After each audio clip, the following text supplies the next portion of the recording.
Welcome everyone to this new DigiShares webinar on tokenization in Europe. My name is Gabriel. I'll be your host for the day. We have some great speakers today lined up, but we're going to start with our own CEO, Klaus Skoning, who's going to share some updates.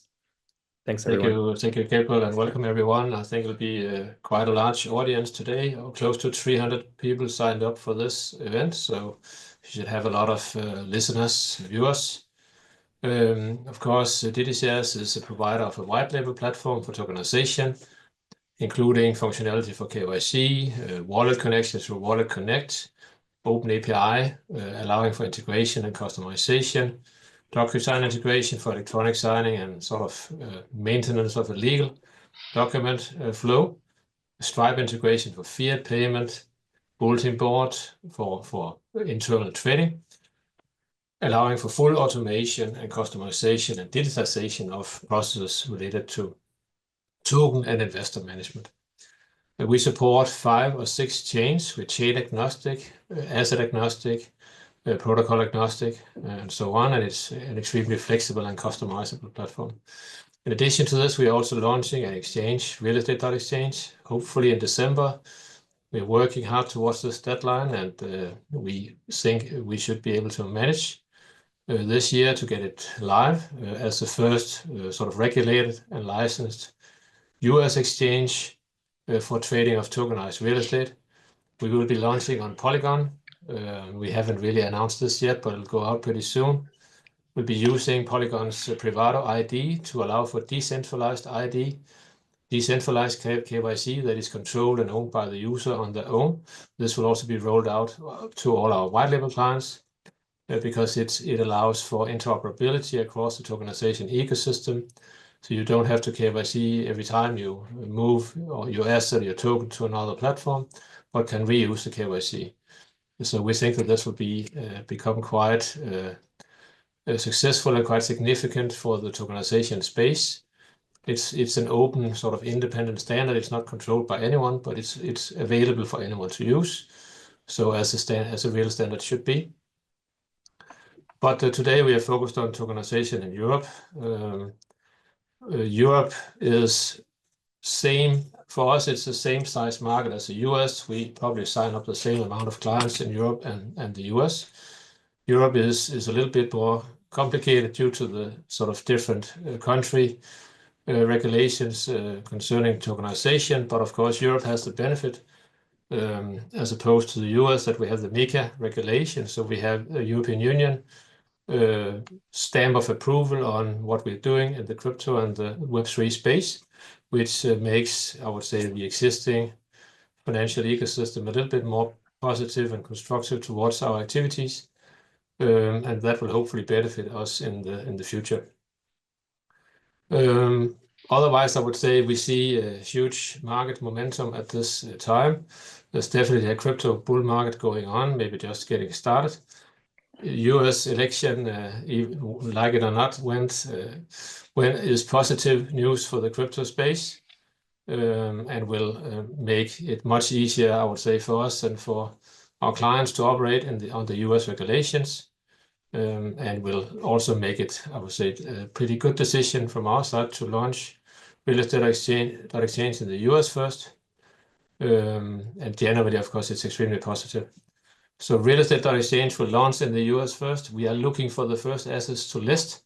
So if you are interested in this, please reach out. It does require a US entity, a US legal entity to tokenize and to list on the exchange.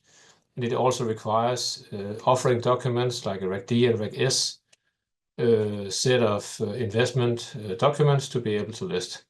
But otherwise, it should be a simple and straightforward process. And we will, of course, handhold the first clients to list the assets on the exchange. That's it from my side. Hopefully, everyone will have a good webinar today and reach out to us if there's anything you want to discuss in the tokenization space. Thank you. Over to Gabriel. Thank you, Klaus. So as we start with our speakers, I just want to remind everyone to participate in the Q&A section. You'll see on the bottom of your screen, and not the chat section. So please use the Q&A section. It makes things easier for us to be able to answer in a targeted way, either in written form, and of course, most of the time we'll answer live. And we will keep a bunch of questions for the panel discussion at the end. So don't worry if we haven't answered your question right at the beginning. All right, our next speaker, Daniel Rajnok from InvestBay. The floor is yours, Daniel. Thank you very much. Thank you very much for invitation. It's an honor to be here today with you. Sorry for the disruption for a while. I try to, if the sharing is working well. Thank you also. I want to also thank you, DigiShares team, for cooperation, and specifically thank you, Klaus, that we are already cooperating over 3 years. And I like to share a small presentation with you. Hopefully you will see my presentation. Can you see it? No, we cannot see it.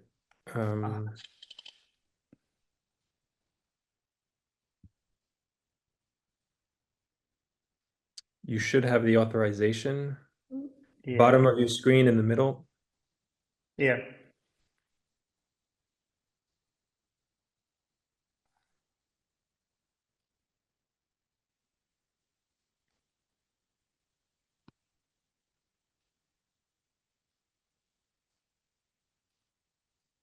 Can you see it already? Yeah, I see it now. Yeah.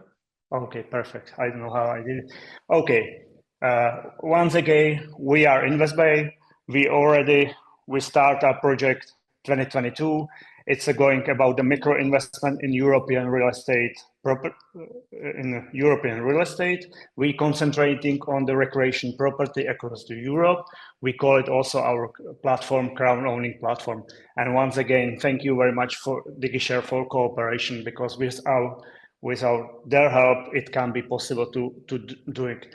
What we are doing, basically, we are enable possibility to invest small investors in the European properties in interesting vacation spots. We concentrating on the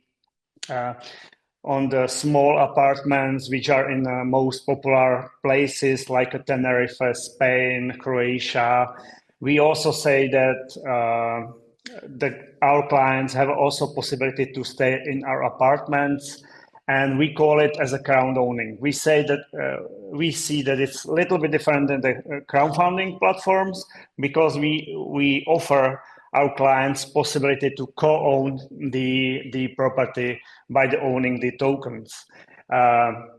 We also say that our investment is hassle-free, because we taking everything since beginning to the end. It means that we are taking care about the purchase of the property, even we are choosing the right country where we can choose the property. Then Andrew, our real estate guy, it's taking care if the property has all what we need. He say all the ticks is click. Usually we also looking for property which can be short time rented, because there are certain destinations in Europe where starts to be problem for short-term rental properties. We do the legal tax. We are preparing the contract. We do the due diligence of a property. We go and do the technical inspection, and then we are preparing buying the property. We also usually choosing the property which are in the resorts where it's more apartments, and where is the operator with who we are preparing the contract, and the operator, the professional, operate our apartment for us and sharing with us the proceeds from renting the apartments. On the end of the horizon, we sell the property and distribute the proceeds equally pro rata with our investors. Our tokens are issued as a polygon on the Polygon chain through the DigiShares platform. We are using our asset reference token according to MiCA regulation. Each property project has its own tokens. It means one apartment has a set of tokens. Number of issued tokens are fixed, and equals to the purchase value of a property, which also including the expenses around it, like for legal advisory, tax advisory, due diligence, and so on. And the rate, how we are doing, it's a €1 equals 1 token. It means that if we have a property which purchase price was €500,000, we creating 500,000 tokens, which we are then offering to retail investors. And the property serves as an asset reserve for the tokens. It means that it's a security investment. The tokens which we are creating are ERC20 with the ERC14404 implemented. And every address holding the tokens needs to be whitelisted. What does it mean with investing with InvestBay? Our investor can start investing from €100. Every investment, it's secured by the real estate which is connected to. There is a double return with no upper limits on the returns. There is ongoing rental, which we distribute regularly, usually once a month, as we are receiving the money from our operator. There is also capital growth after the investment horizon ends.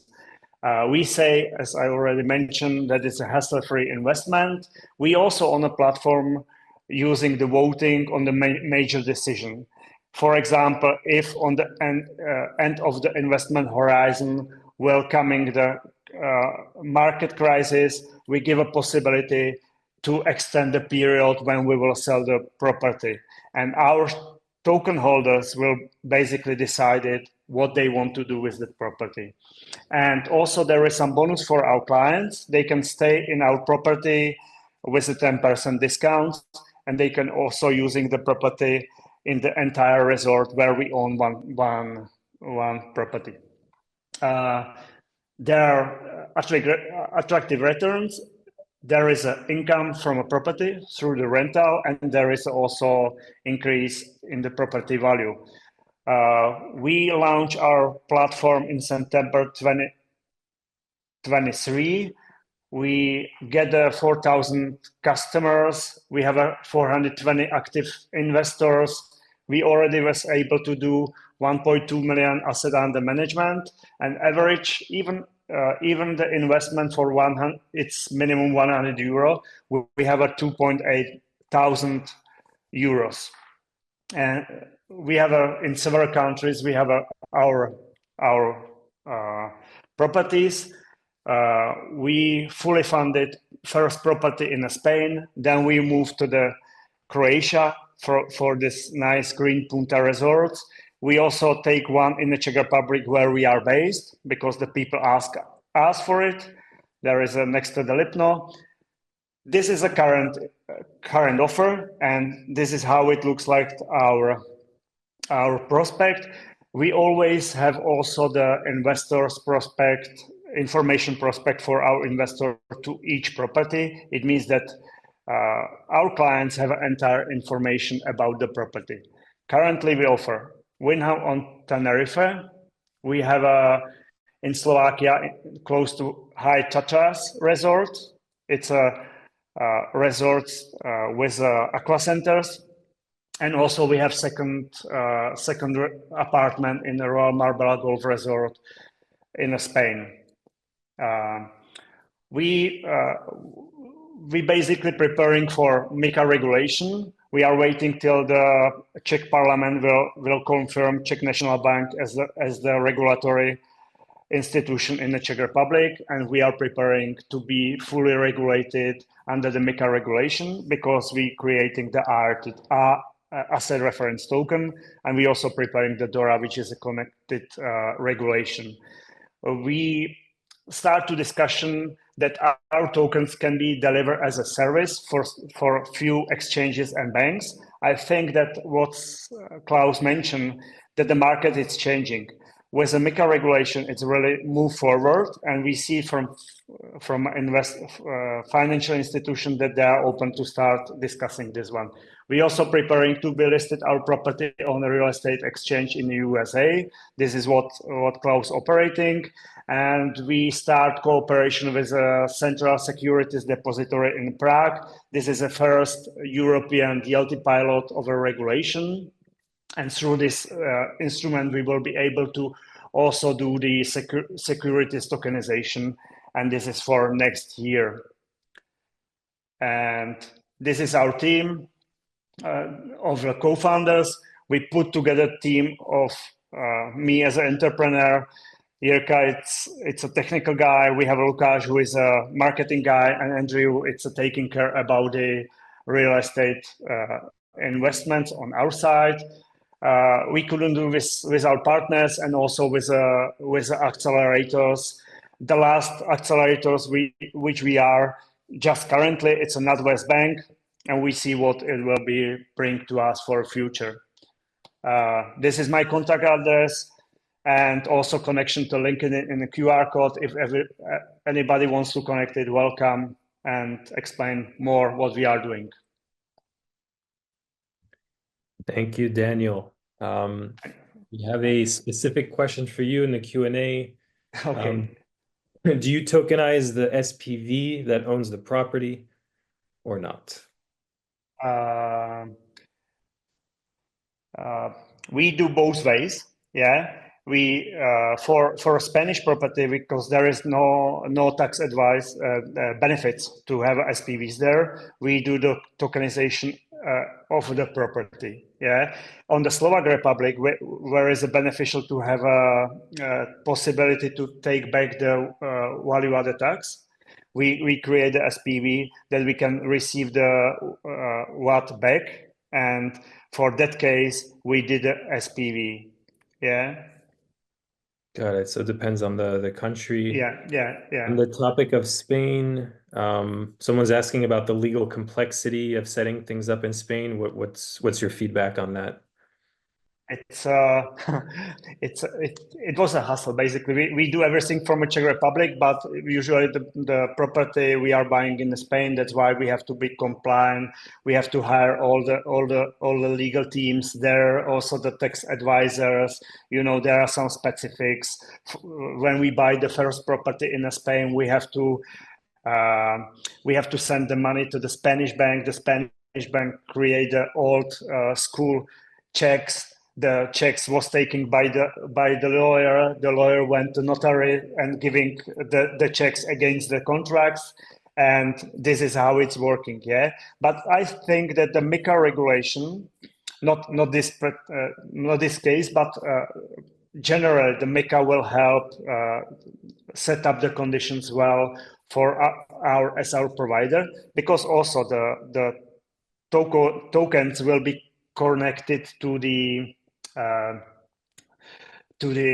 property for which the tokens are created. It means that you not necessarily need to have a SPV, yeah, because there is an instrument, digital depository, which should be the banks or similar institution, and this should solve the problem with either to create the SPVs or not. Yeah.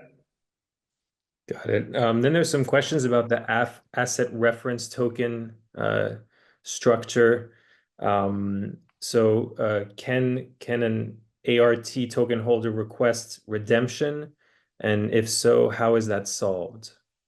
Or are they locked in? I doesn't have an answer for this one. Sorry. So we'll type something. I guess the person can reach out to us, and then maybe our legal counsel. We see that the asset reference token is a specific category which was mainly planned for the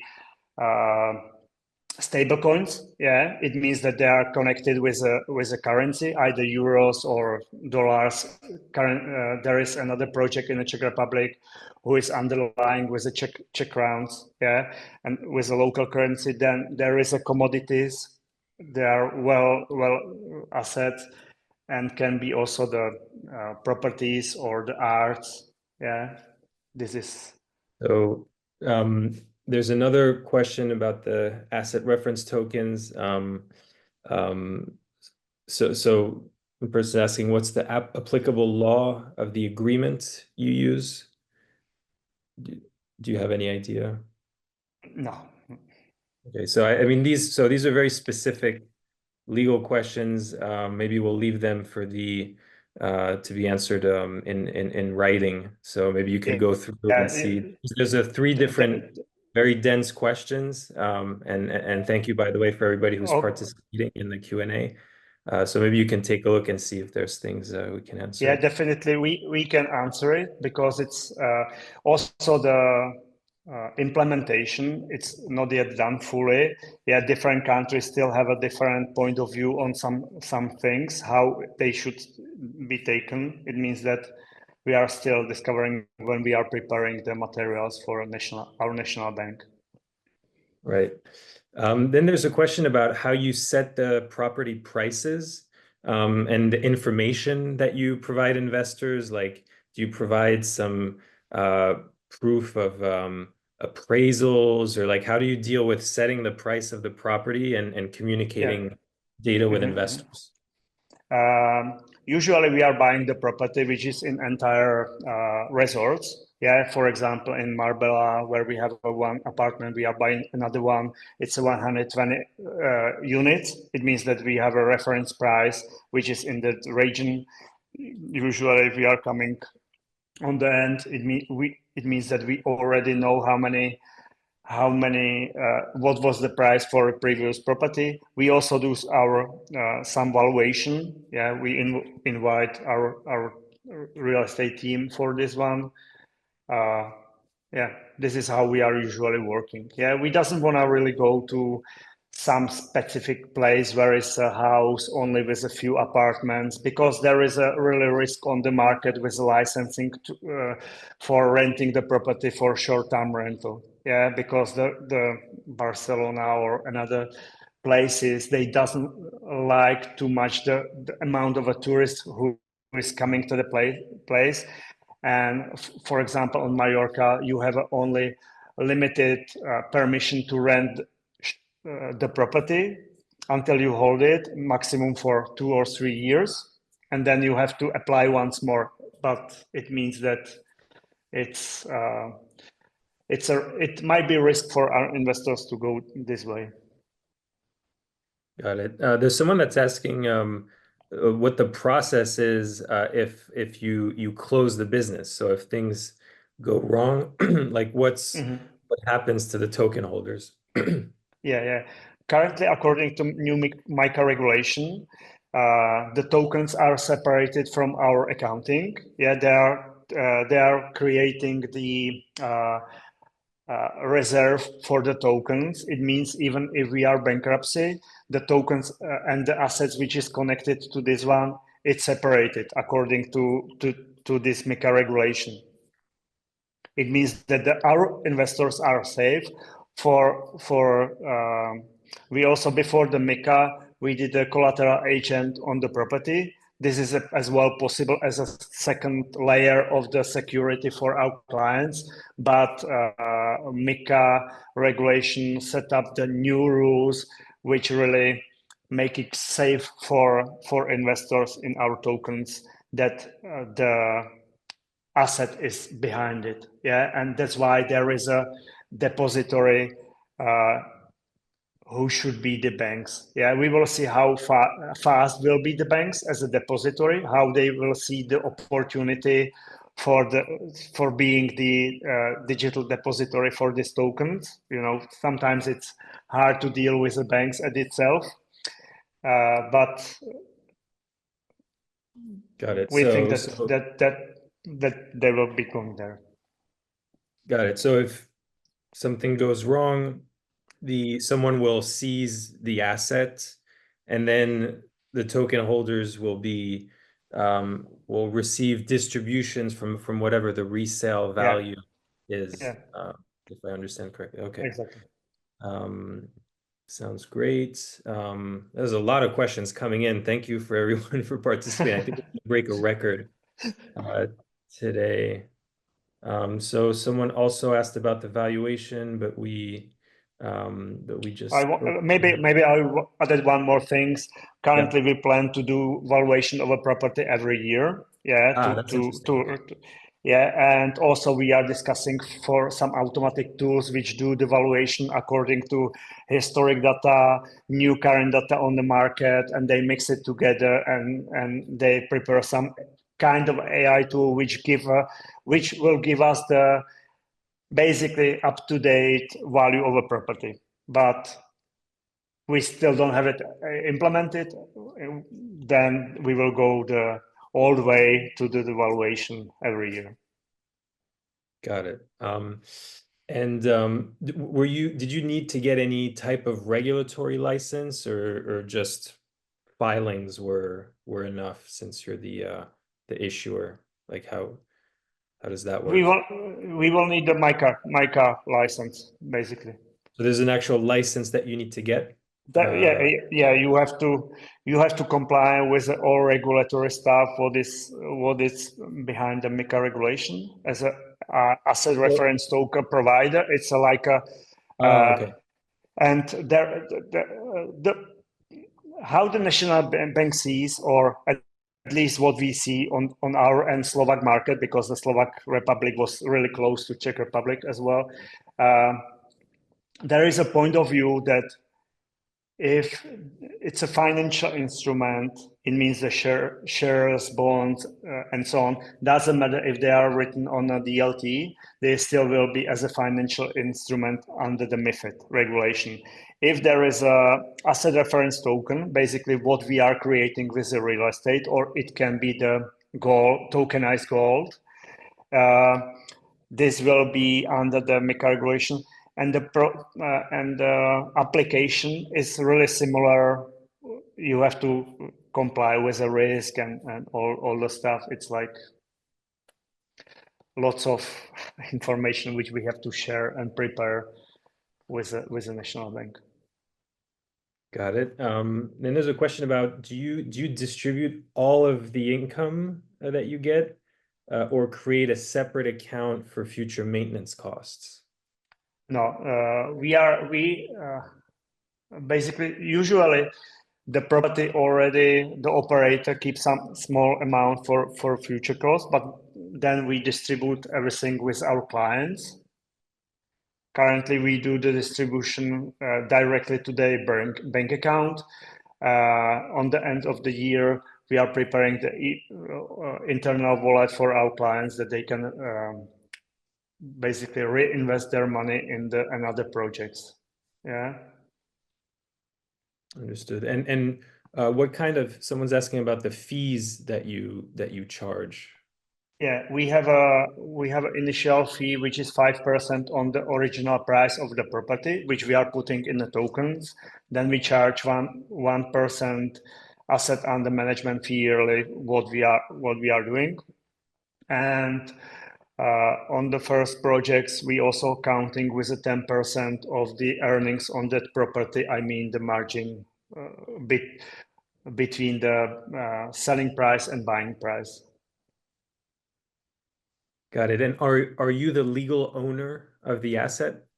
Yes, we are written in the cadastre. Got it. So there's a lot of questions about the asset reference token structure. So I guess we can have a debate later in the fireside chat about, how to really distinguish between everything, between like what's a security token, what's an asset reference token. So all of those questions, I think we're gonna answer a bit later. So thank you so much, Daniel. Thank you too. Really great.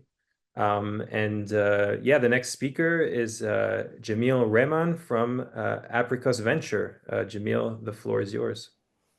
Hi, hello everyone. My name is Jamil. I represent Aprikos Venture. We are a venture studio that basically we support early stage companies. Or many situations we initiate the founders. Because we are in that segment of early stage. Tokenization come into our radar around 2020, 2021. And I was happy to get in contact with DigiShares and we onboarded their platform. For our side, the main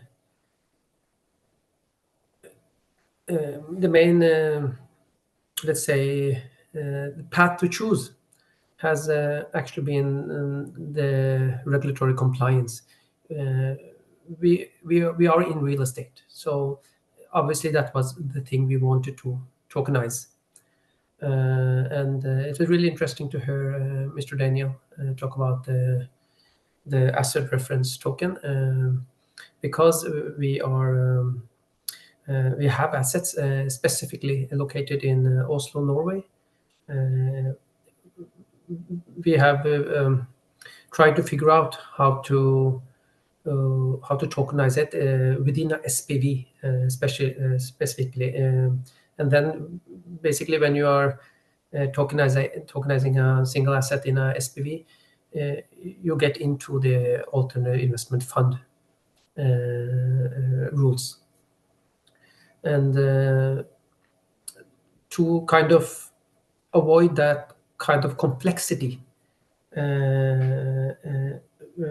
We have for several years now tried to figure out the setup to actually be a regular commercial enterprise, so the SPV to be a general business entity, so to speak. And I think we have managed that in a good way, and we are thinking of launching in Q4 or Q1 2025. I haven't prepared a presentation like Mr. Daniel have, but I can show you our plan in the making. I think it might be interesting. It is connected to property and the offering of the securities, also the security token offering, and the specific path we have chosen how to do it. And of course, this is something that also can change over time. And the next phase will be like Klaus also mentioned. They have a real estate exchange. So issuing the security tokens is the first part of it. But to create the liquidity, it is nice, to be able to offer it on a exchange in the next phase. So I think I'm going to share my screen if it's possible here, and I'm just going to show how we are thinking to do it in the first phase. Let me see.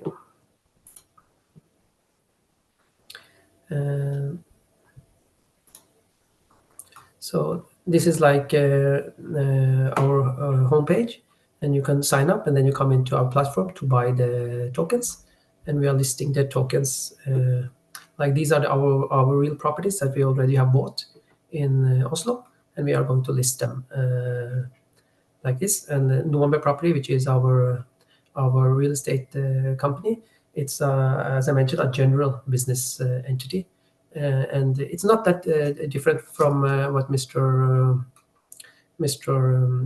Daniel explained. We are both sharing the revenue from the lease, the rental incomes, and we are also setting up a structure for the capital appreciation of the shares. The main difference is that we are at the moment not opening up for tokenizing of the shares. We're not tokenizing a SPV, but we are tokenizing debt, kind of bonds. The reason we are choosing bonds and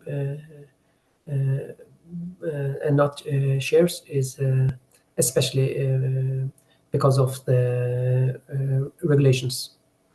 So this is our approach to tokenizing properties, and we are then the owner of November property, who are issuing tokenized bonds, basically, so to speak. And then because what our main company is Aprikos Venture, the next thing we are going to do is to tokenize our startups.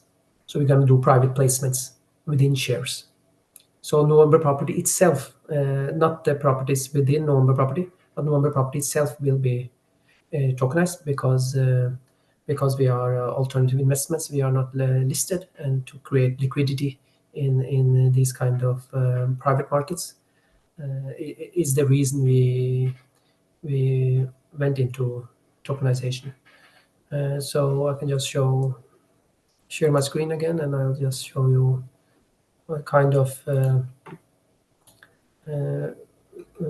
these are like kind of our startups under making that is going to hit the markets in 2025, 2026, and so I don't know. Yeah, you're seeing it.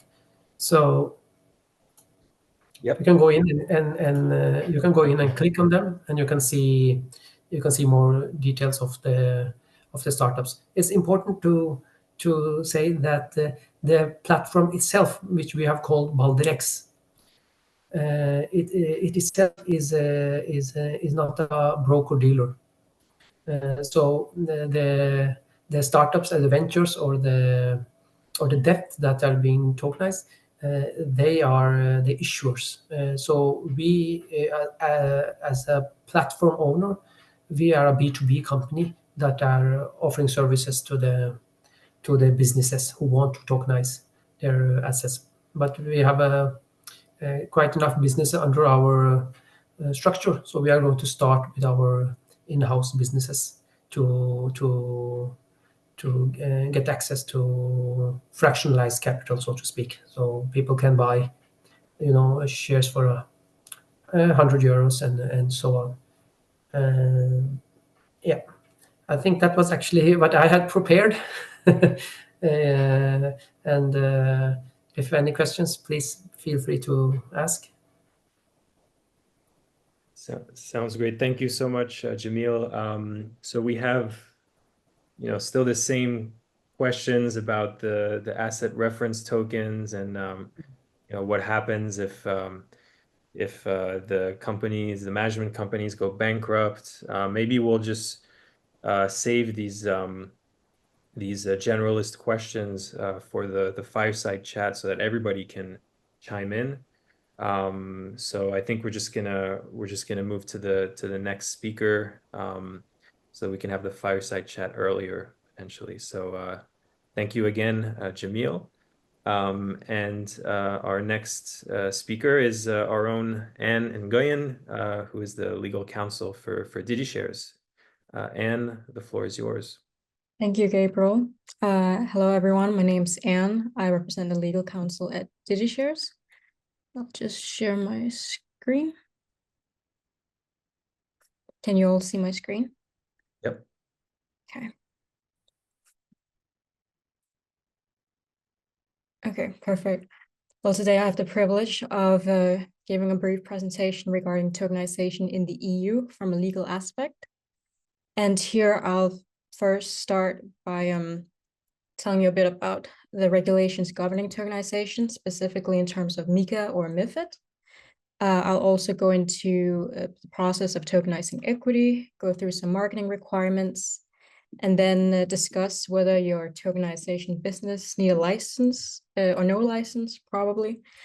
And lastly, I'll give a brief overview over the European Blockchain Sandbox, which is an initiative by the European Commission. All right, so the first topic, MiCA or MiFID. So these are the two main regulations that regulate tokenization. If I start with MiCA, a lot of you probably already know about it, but it's the Markets in Crypto Asset Regulation. that is partially enforced. The titles covering asset reference tokens, e-money tokens are enforced here 30th of June, and the rest will be enforced by the end of this year. So let me just give a brief overview over MiCA. I know there's a lot of interest about the asset reference tokens, so I'll also just give a brief definition on that. But basically, MiCA regulates all crypto assets, you can say, and the way they do it is that they divide it into 3 groups. So you have the asset reference tokens, you have the e-money tokens, and then you have the tokens that are not asset reference tokens or e-money tokens. So let me start with e-money tokens, actually, because e-money tokens is what a lot of people before would regard as stable coins. The definition is just that e-money tokens are tokens that reference one official currency, whereas asset reference tokens are tokens that reference whatever value. So it could be commodities, it could be real estate as well, it could be just another value. It's been left very vague to capture as much as possible, but that also leaves room for some legal uncertainty. And then lastly, we have tokens that are just not asset reference tokens or e-money tokens. And an example of this could be utility tokens, for instance. Now, on the other hand, we have MiFID, and MiFID and MiFIR is what regulates the traditional financial space. So MiCA specifically also states that a crypto asset that qualifies as a financial instrument will fall under MiFID/traditional financial regulation. So if we take security tokens as an example, for instance, if you have a token that qualify as a security, as a financial instrument, well, then it's not regulated under MiCA, it's regulated under MiFID instead. So then it should be separated. So the first thing that you do when you want to evaluate if your token falls under MiCA MiFID is just to see whether it's a financial instrument or not. MiCA MiFID, in terms of tokens, regulate very similar things. With MiCA, it regulates the issuing of these tokens, the authorization process if needed, and also if you conduct services related to these crypto assets. So let's say you offer a trading platform for these crypto assets, well, then you need a license under MiCA. MiFID, on the other hand, regulates the investment services also. So if you have a financial service where these security tokens are involved, then you're also regulated under MiFID. So this is just a brief overview, and I'll take questions if anyone has specific questions to these. All right. So now I'll go a bit into depth with the tokenizing equity, because this is a very popular way of using tokenization. So let me just move this. So as you already heard from some of the other speakers, typically what happens is that you create a special purpose vehicle that is then tokenized. And let me draw real estate as an example. So with real estate, at least in a lot of jurisdictions, you can't tokenize the land, property, real estate directly, because the land is tied into either land registry, has title deed, and so on. So what people do instead is that they create a special purpose vehicle, an SPV, that owns the real estate, so owns the real underlying asset. And then you just tokenize the SPV instead into shares, for instance, and then distribute that to shareholders. It doesn't have to be real estate. It could be luxury goods like wine, art, gold, and so on. Real estate is just a popular example. And then, as I mentioned before, MiCA now states that security tokens, or at least tokens that qualify as securities or financial instruments, will be treated the same as traditional securities. So it would just follow your traditional securities regulation in your country. As of now, there has been quite a bit of varying approaches from different regulators, because traditional securities law is not harmonized in the EU. We have MiFID, but MiFID is only a directive. So it's implemented differently in different states, which means what might constitute a security in one country could maybe not be a security in another country. And this has reflected back on security tokens as well, because the securities are not defined the same. And of course, there are some uncertainties with security tokens as well. However, I would say that among peers, at least, the expectation is that once MiCA is fully enforced, a lot of regulators will start treating security tokens more as traditional securities as well, to really distinguish between MiCA and MiFID. Right. Okay, well, besides MiCA and MiFID, there are also marketing requirements that you need to be aware of if you issue tokens. So if you issue security tokens specifically, the main regulation you need to be aware of is the prospectus regulation. A prospectus is pretty much just a very big disclosure document that discloses stuff about the company, the token, the risk involved, so that your investors are fully aware of what they're getting into. In the EU, there's a 1 to 8 million threshold as to when you actually need to publish this prospectus when during a public offering. In Denmark, for instance, the threshold is 8 million. However, if you go to Sweden, it's 2.5. So it really depends on which jurisdiction you're in. This also means that, let's say you're an issuer in Denmark, you want to issue security tokens for 7 million, well, then you don't need to make a prospectus. However, if you want to target Swedish investors, then suddenly you do. So you just need to be aware of these different thresholds. However, there is the new EU Listing Act, which has been adopted, and I believe will enter into force here 4th of December.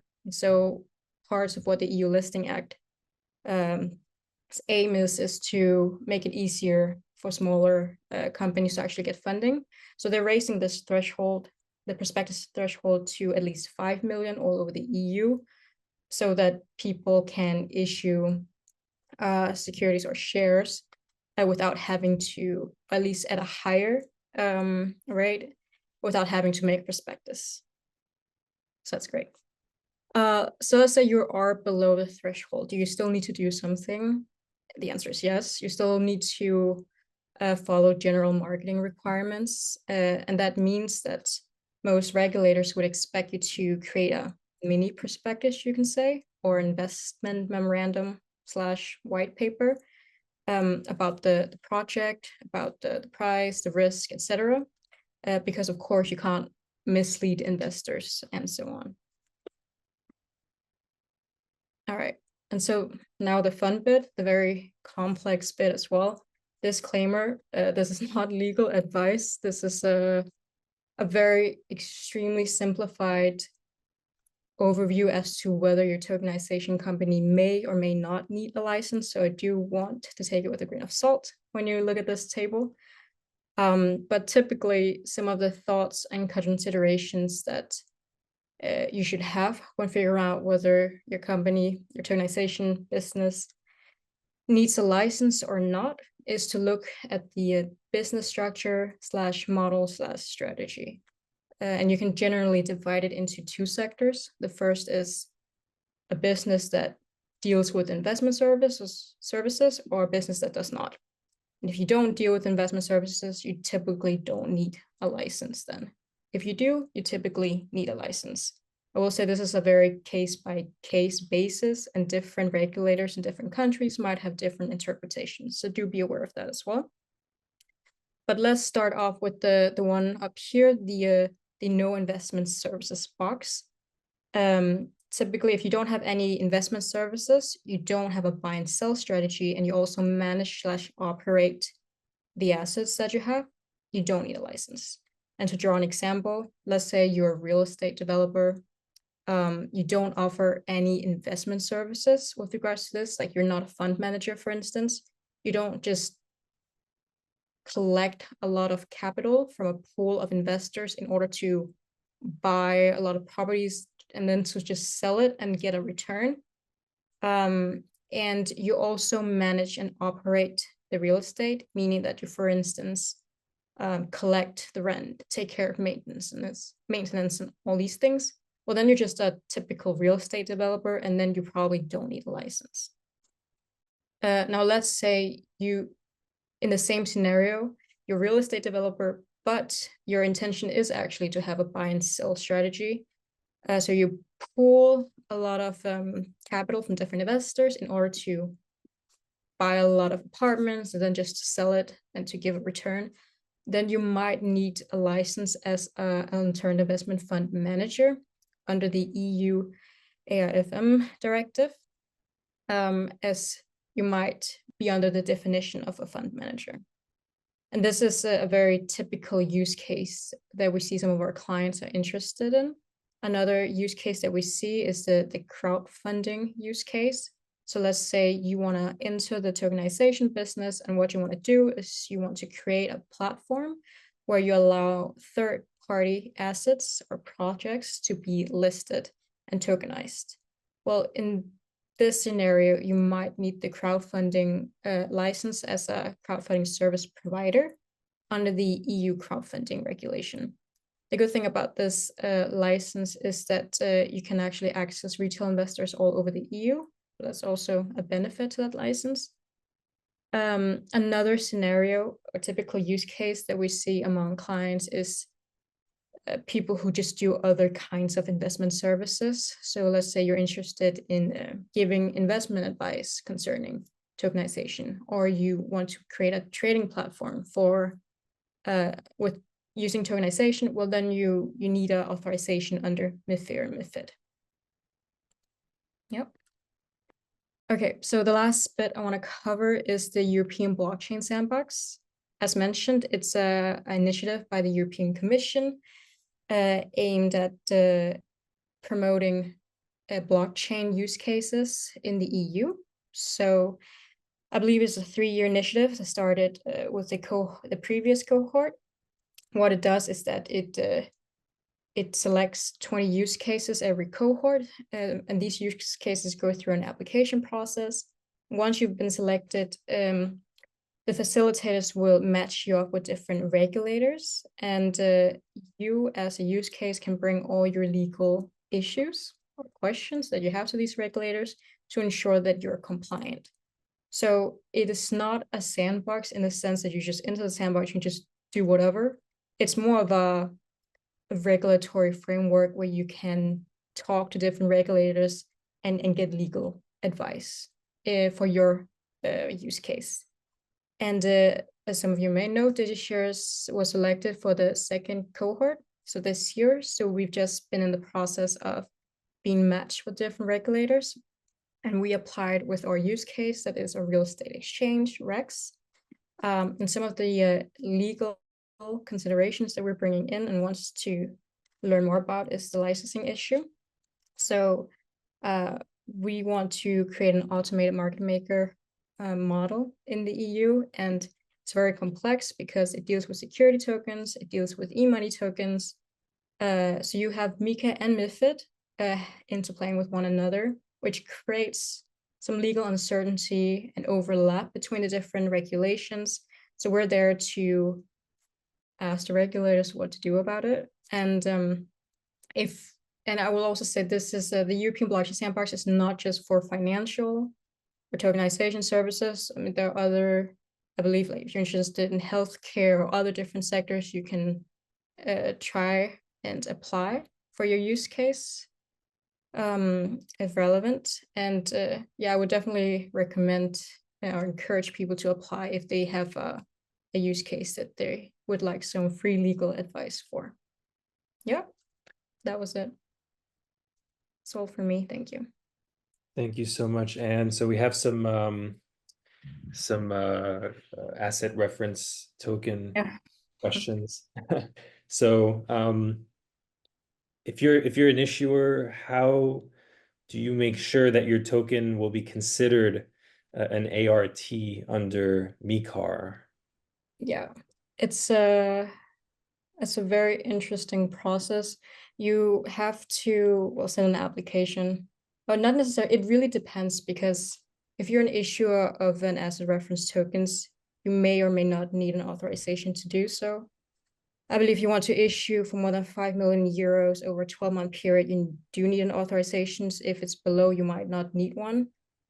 In order to showcase the regulators that your token is an asset reference tokens, you need to fill out this table. I believe ESMA published a table where a legal advisor, your legal in-house, someone who knows about law, has to fill it out and prove as to why this would be considered as reference tokens. And so there's different boxes that you fill out to say why it would qualify as an asset reference tokens and why it would not be, for instance, a financial instrument or an e-money token as such. So that would be the process.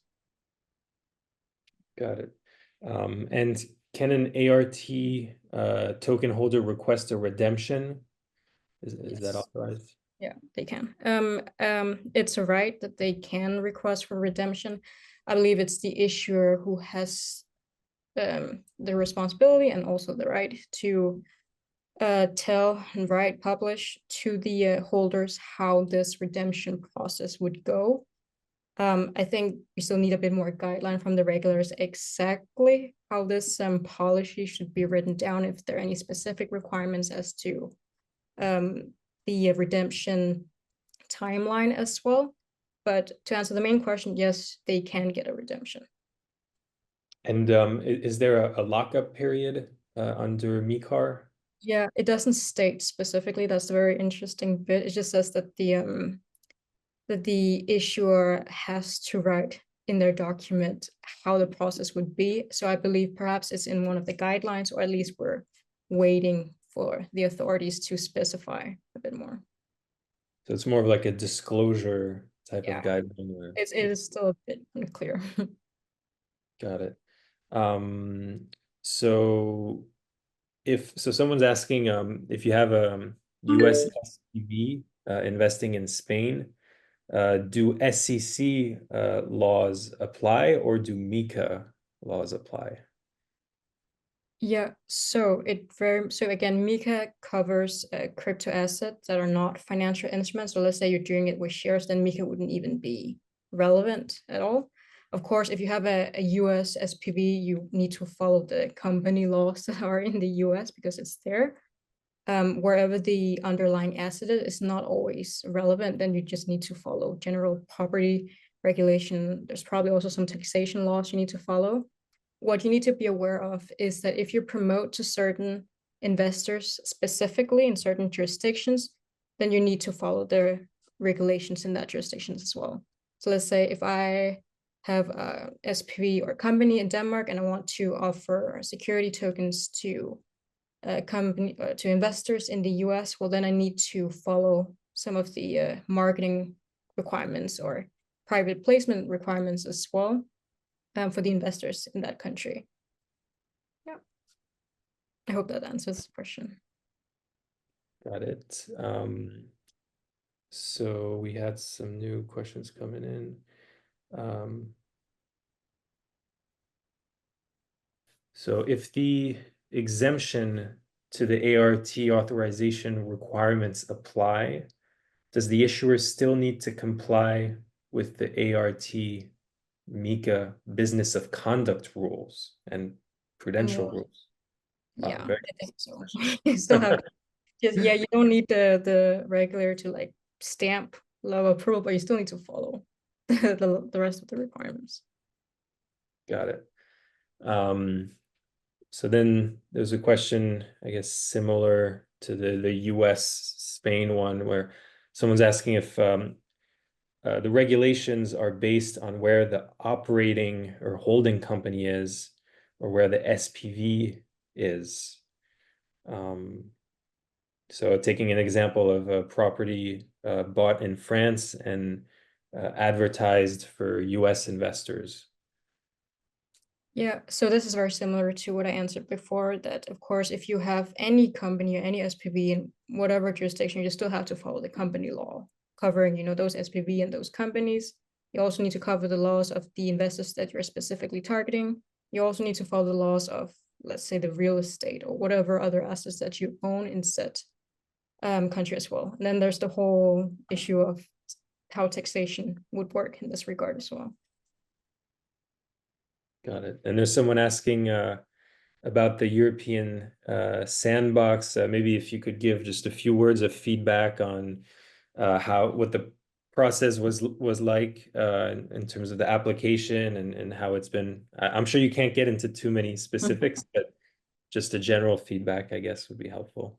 Yeah, I know that some people think it's a rather hard I know that a lot of people have asked whether you need some kind of legal help in order to apply. I would say you don't. It's a pretty, I wouldn't say simple, but it's a relatively straightforward application process. And the European Blockchain Sandbox people and their website also guide you through it. If you have specific questions, you can always ask them. So I would say it's relatively clear. Another thing is that your tokenization, or not tokenization, your blockchain use case needs to be relatively mature. It can't just be an idea that you have and you don't actually have a company or anything. It needs to be somewhat mature before you can actually apply. So I'd say the application process is relatively easy. We haven't had the dialogues yet, so I can't really comment on them. I'm also under a confidentiality agreement, so I can't say too much. But we have been pretty much matched with regulators, so we're very excited about it. And also the idea is, for these use cases to get, I guess, legal advice or brainstorming from these regulators. But at the end of each cohort, the facilitators also publish a best practice report about the different use cases that everyone can access publicly. So if you're interested in the first cohort, they've already published the best practice report for that. I think you can just find it on the European Blockchain Sandbox website. Got it. Perfect. All right. Thank you so much, Anne. We're going to move to the next speaker, who is Marek Lesh from Zuma. So, Marek, the floor is yours. Hello, everybody. First of all, I should thank you all, DigiShares team, for inviting me here. And for the rest, I prepared a short presentation, which I will soon show you. Okay, so let's start with this.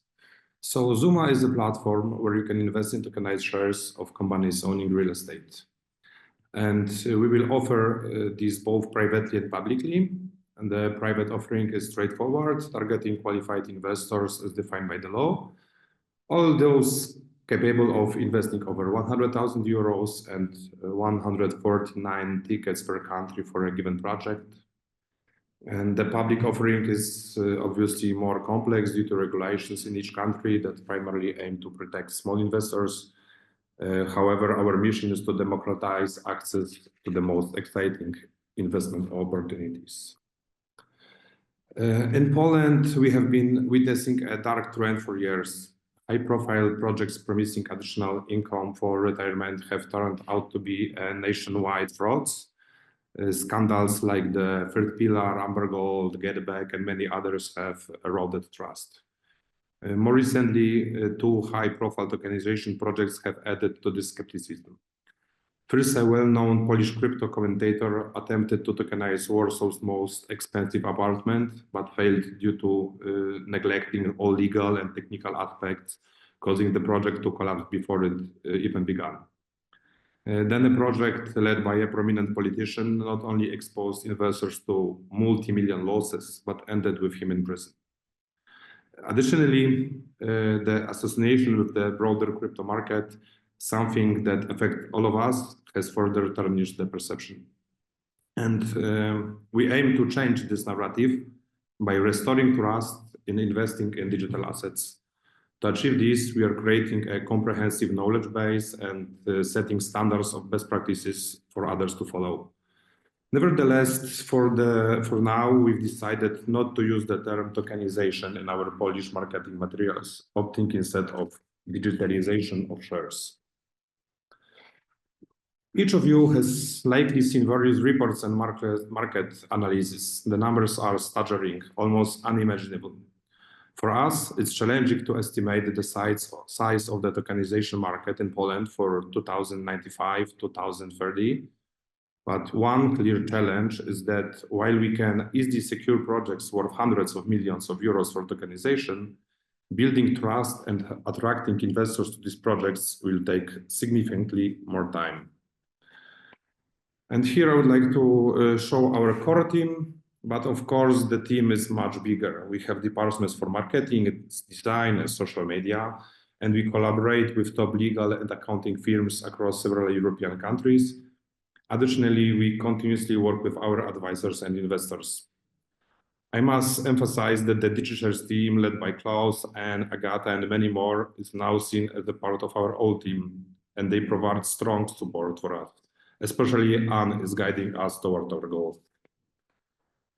Okay, so here are the challenges for our team.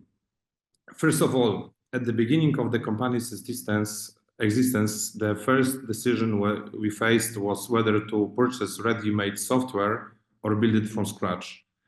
Of course, it's valuable to develop your own intellectual property, but that requires a much larger budget, expertise, and the time and patience needed for testing and implementation. We lacked the latter, so we decided to purchase leading software from DigiShares. Secondly, the greatest challenge has been and continues to be legislation. At the time we decided to start our operations, only a few European countries such as Switzerland, Luxembourg, and Denmark had liberal laws that adhered to EU regulations. Currently, most countries are preparing their regulatory frameworks. We decided to register our company in Denmark, partly due to its proximity to potential investors for our projects. We believed that under Danish law, we would have an offering vehicle that would obtain all the necessary licenses, passport them across the EU, and offer assets from various European countries. However, it turns out we will still need to comply with the laws of the country where we actually carry out the investment. We are working with law firms from several countries, and each one has a different interpretation of the regulations, making it difficult to navigate.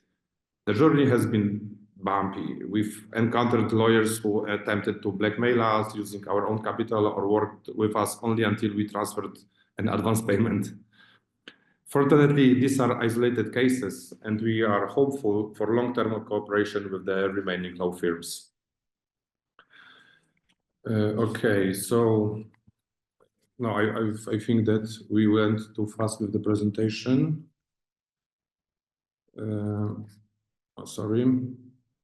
Okay, so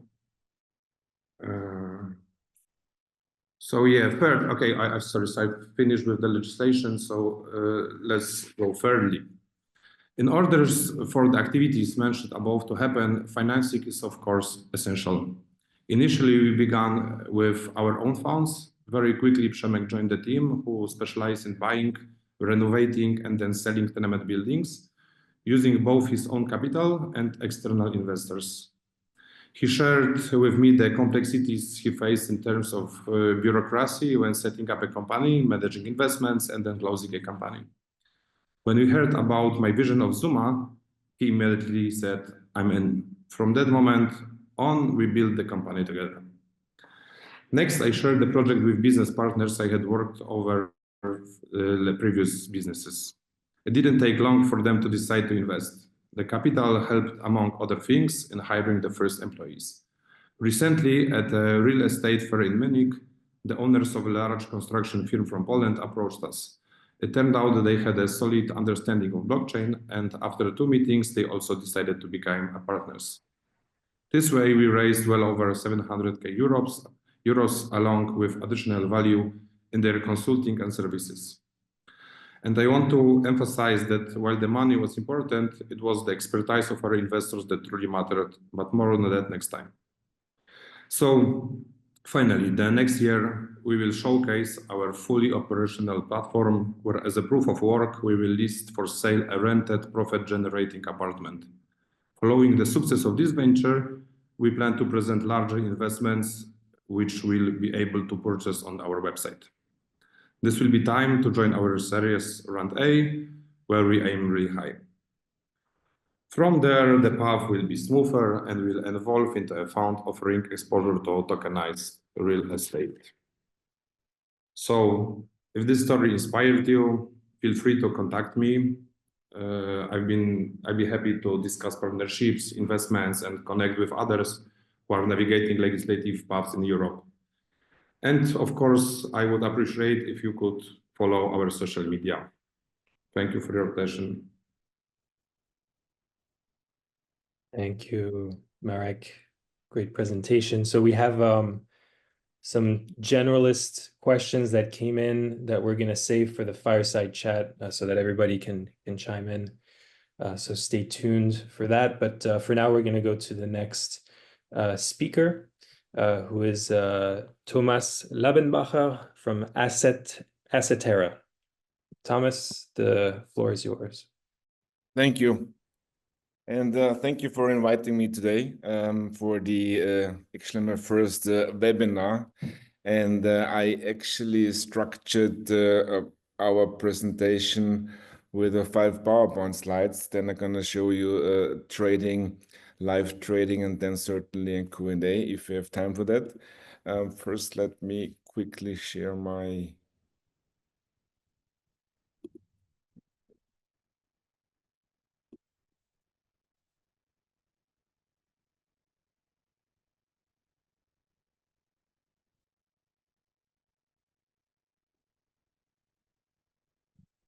Cannot share.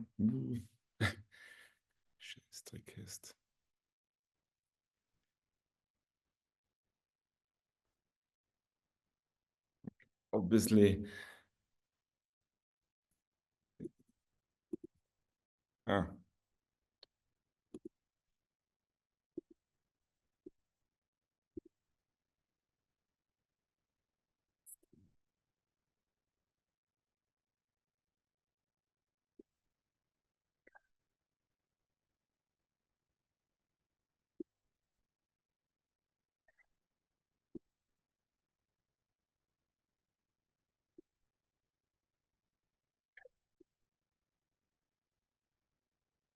Took a while. Sorry for that, gentlemen, ladies and gentlemen. Do you see my screen now?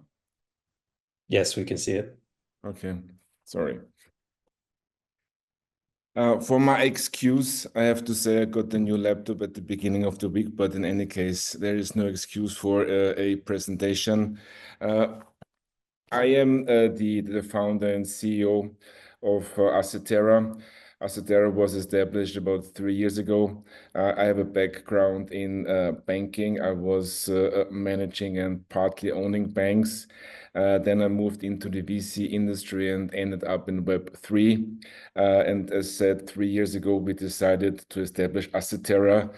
Actually, before COVID happened and directly after the first kind of crypto/fiat banks evolved in Europe. And we come from the banking industry, but we certainly believed at that time there was no security token exchange at that time, but we believed that we're going to see in a few years now and maybe in 25, 26, very big volumes in security token and tokenized security trading in Europe. Assetera is a fully regulated capital market for investing and trading of blockchain-based securities. And on our platform, retail as well as professional investors can invest and trade any kind of financial instrument. For issuer, we offer a seamless solution to raise capital. Currently, we have listed tokens on our platform like stocks, bonds, money market fund, fixed income, and then equities. And we are, as we speak, constantly adding a token on our platform. The goal is by end of the year to have 30 and by Q1 50 token out there. And there are many tokens available, actually, if you're going to look at the US, Asia, and Europe, and very interesting ones with high volumes between 50 and 500 million. And all of those have done an excellent job in terms of distribution. But we all know there is no regulated professional market for security token trading. Most of it I just mentioned. Maybe from our license foundation, we have a MiFID 2 license, very comprehensive one, and a WASP, which is currently upgraded to a MiCA license.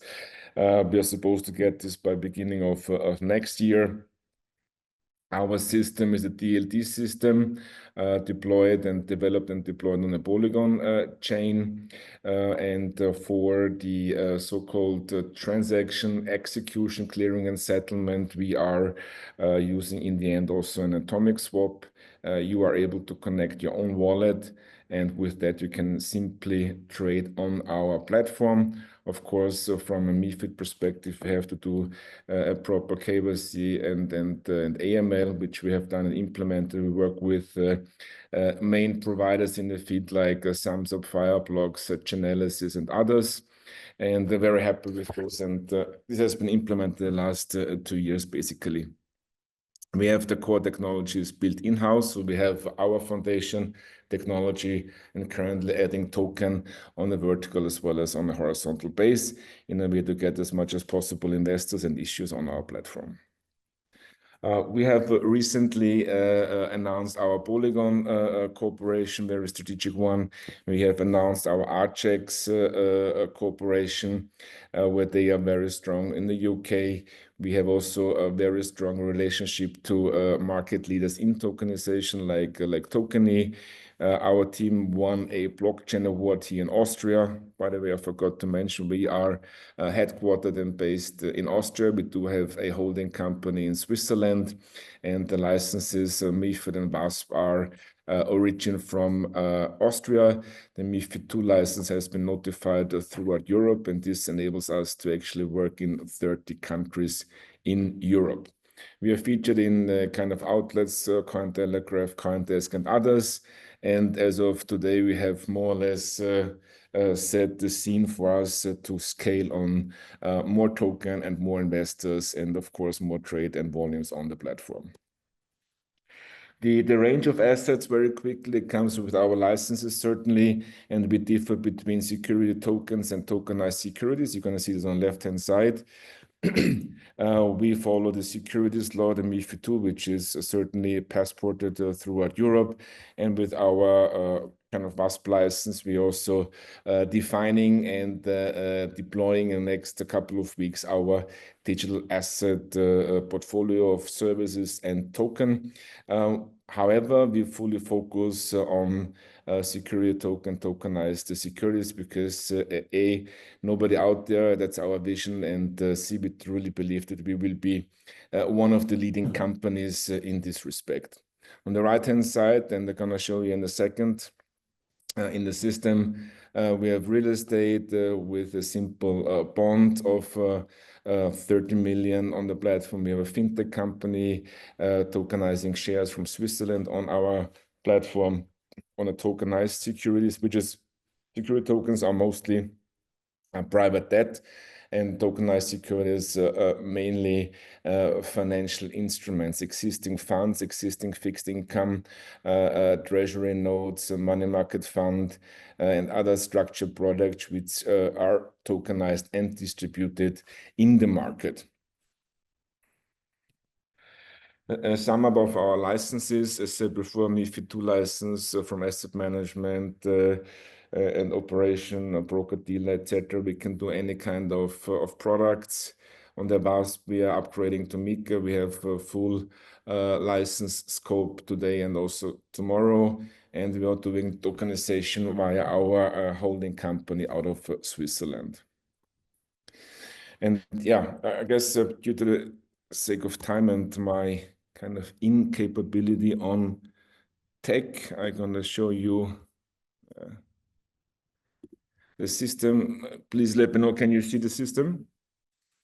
Yes, we see the actionable. Okay. And again, what you're going to see here is I have connected my own wallet. I have the full KYC done, like with an online bank here. I'm verified an account. This company, as mentioned before, is a Swiss company. I guess most of you might know them. They have tokenized shares. You're going to have all the regulatory information here, the registration of the company and shares, as well as the token subscription and the token agreement, which you definitely have to have if you're going to buy a token from an existing token holder. On the left-hand side, you have the pairs, EUROE and USDC we're going to offer. So both are MiCA compliant. At least EUROE is already for the last couple of months or years since the beginning, and USDC will be pretty soon. You can buy and sell EUROE here, meaning through our VASP license, you can buy EUROE, and then you can buy on the dashboard, which is for each token. You can buy whatever one and the 110 the price, and then you can make a respective offer. In this case, I'm gonna have 14 euro available buying power. I could actually buy certain offers here on the right-hand side. You're gonna have ask and bid, whether you're gonna sell or you wanna buy, and the system lets you know which offers are available actually to sell or buy these kind of token.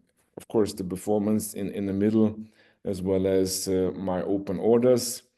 That's live, so I can, that's the system. So it's like for the last, it's funny because in the presentations, you cannot show the full scope because it's live and some of the features might not be taken by the customers. And I am certainly not a heavy and not a regular customer on the platform. For any kind of presentation, I like to present the live system rather to show any kind of test system or MVPs. Having said that, with my own wallet, I can here on my portfolio, I do see what I have different kind of wallets which I can connect.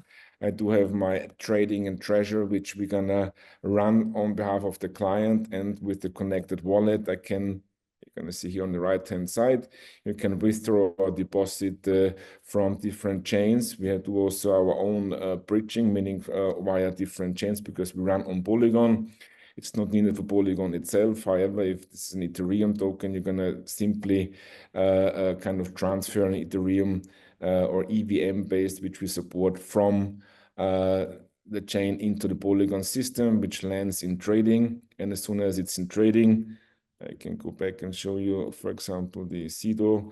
This is Austrian 20 million bond real estate, where you can then sell, and I have available 2 CEDO token, which I can put here on the right-hand side, so that someone might be buying my CEDO token. Having said that, the whole execution runs on chain. Even also the offers you're going to see on the right-hand side are on chain. The clearing and settlement will be done through the atomic swap, as mentioned earlier. You have to certainly confirm the allowance as well as transaction, and then we're going to swap the assets and transfer the either the EUROE or the asset into the wallet of the customer. That's basically, yeah, that's more or less it. We're gonna, as said earlier, we're gonna have a couple of great products in the coming soon session. We're working also with backed finance, for example. They have fixed income and equities. They're gonna see here 20 token pretty soon. And again, as we all are in the tokenization, in the distribution and the trading space, it's still new, it's still the beginning, even also tokenization. Distribution is a major thing for the primary sale, for the first time token are being sold. And on the secondary side, I'm going to see the trading capability, the combination license and technology, and certainly user experience as a main differentiate and important part to get solved in order to offer this, interesting product, security token, tokenized security for the different clients. Thank you, Thomas. We have a question for you. So, will you only have European assets on your platform or not? No, that's we also have from outside, and we're adding also assets from outside. Having said that, we also need to differentiate between the primary, from a regulatory perspective, whether it's a primary sale or it's a secondary sale, right? Because we are able to kind of take on also, financial instruments from US companies or from outside Europe in a way of secondary trading. And also it splits up for the secondary trading. We are not like a stock exchange. meaning we can privately sell between a token holder and a token buyer. What we certainly do from a MiFID perspective, we do have the product governance, which we have to kind of approve, make a risk assessment on the product which we are offering on our platform. But basically, yes. Got it. And in terms of investors, will anyone in the world be able to participate? We have not a deal, but a gentleman agreement with the regulator that we're going to start with European domiciled investors to learn, to start walking, a bit of a running. And as soon as we have that, we have already started to implement this kind of FATCA requirements, the FATCA reporting we have to do for US investors.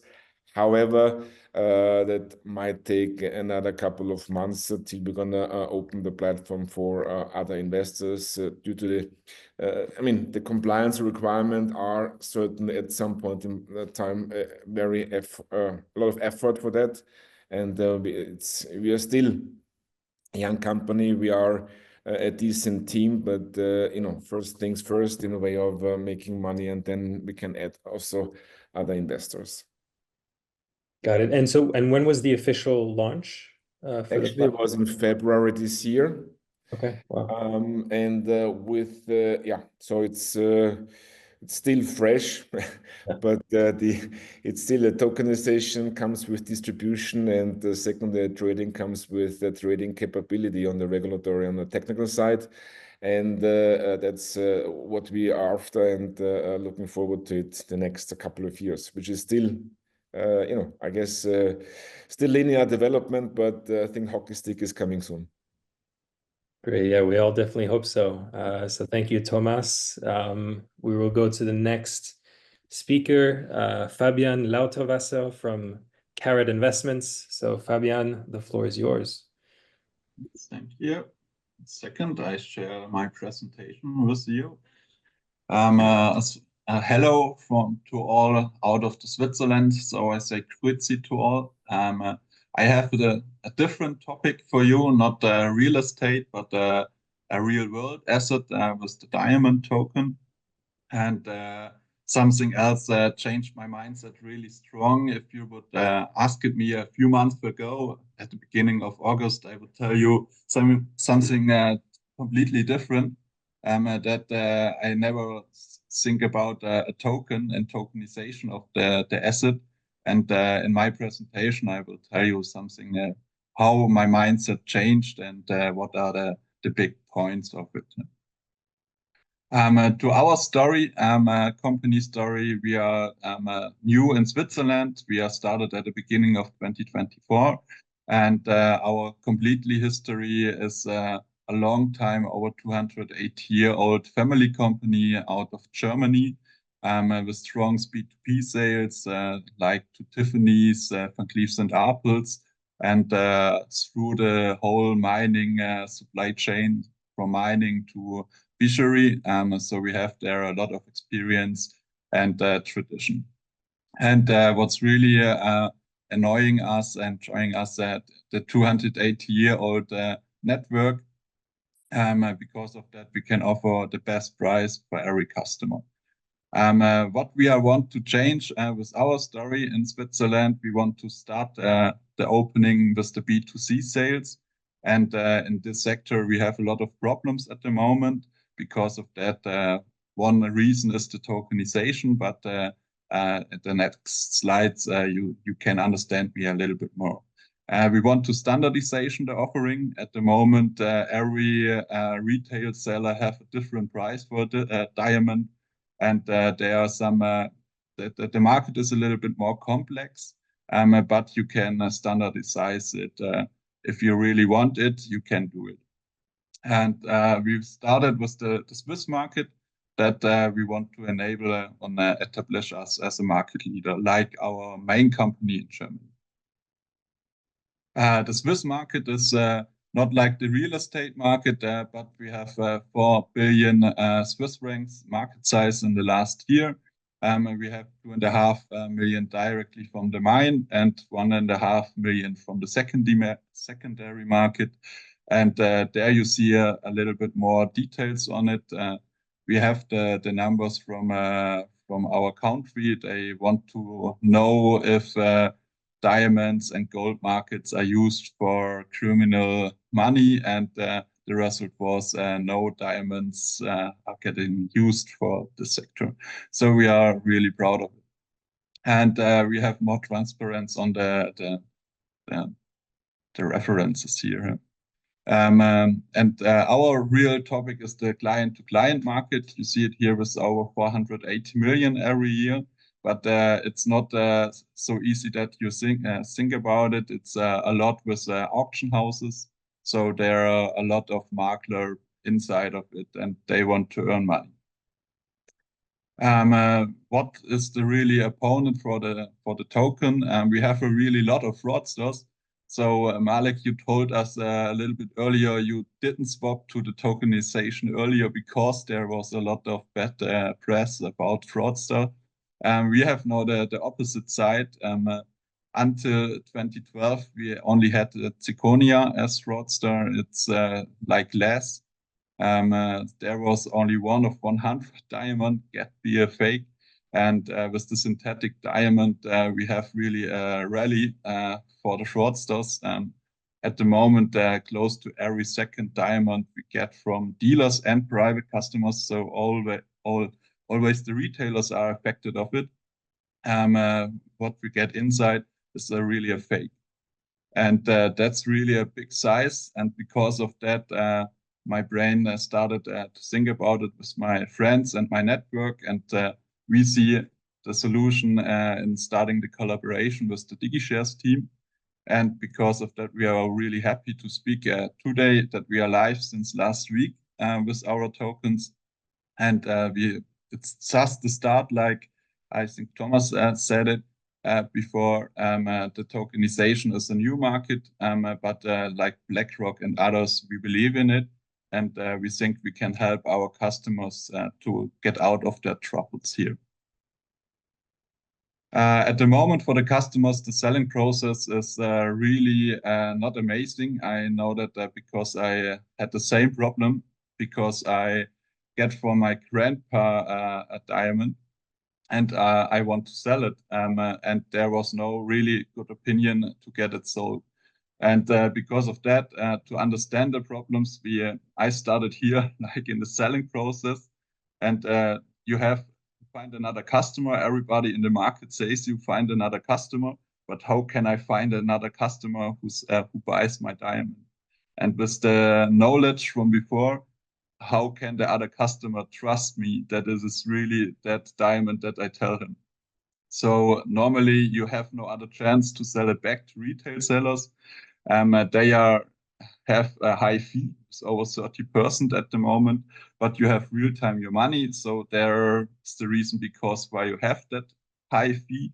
Then is the other way to go about the auction house.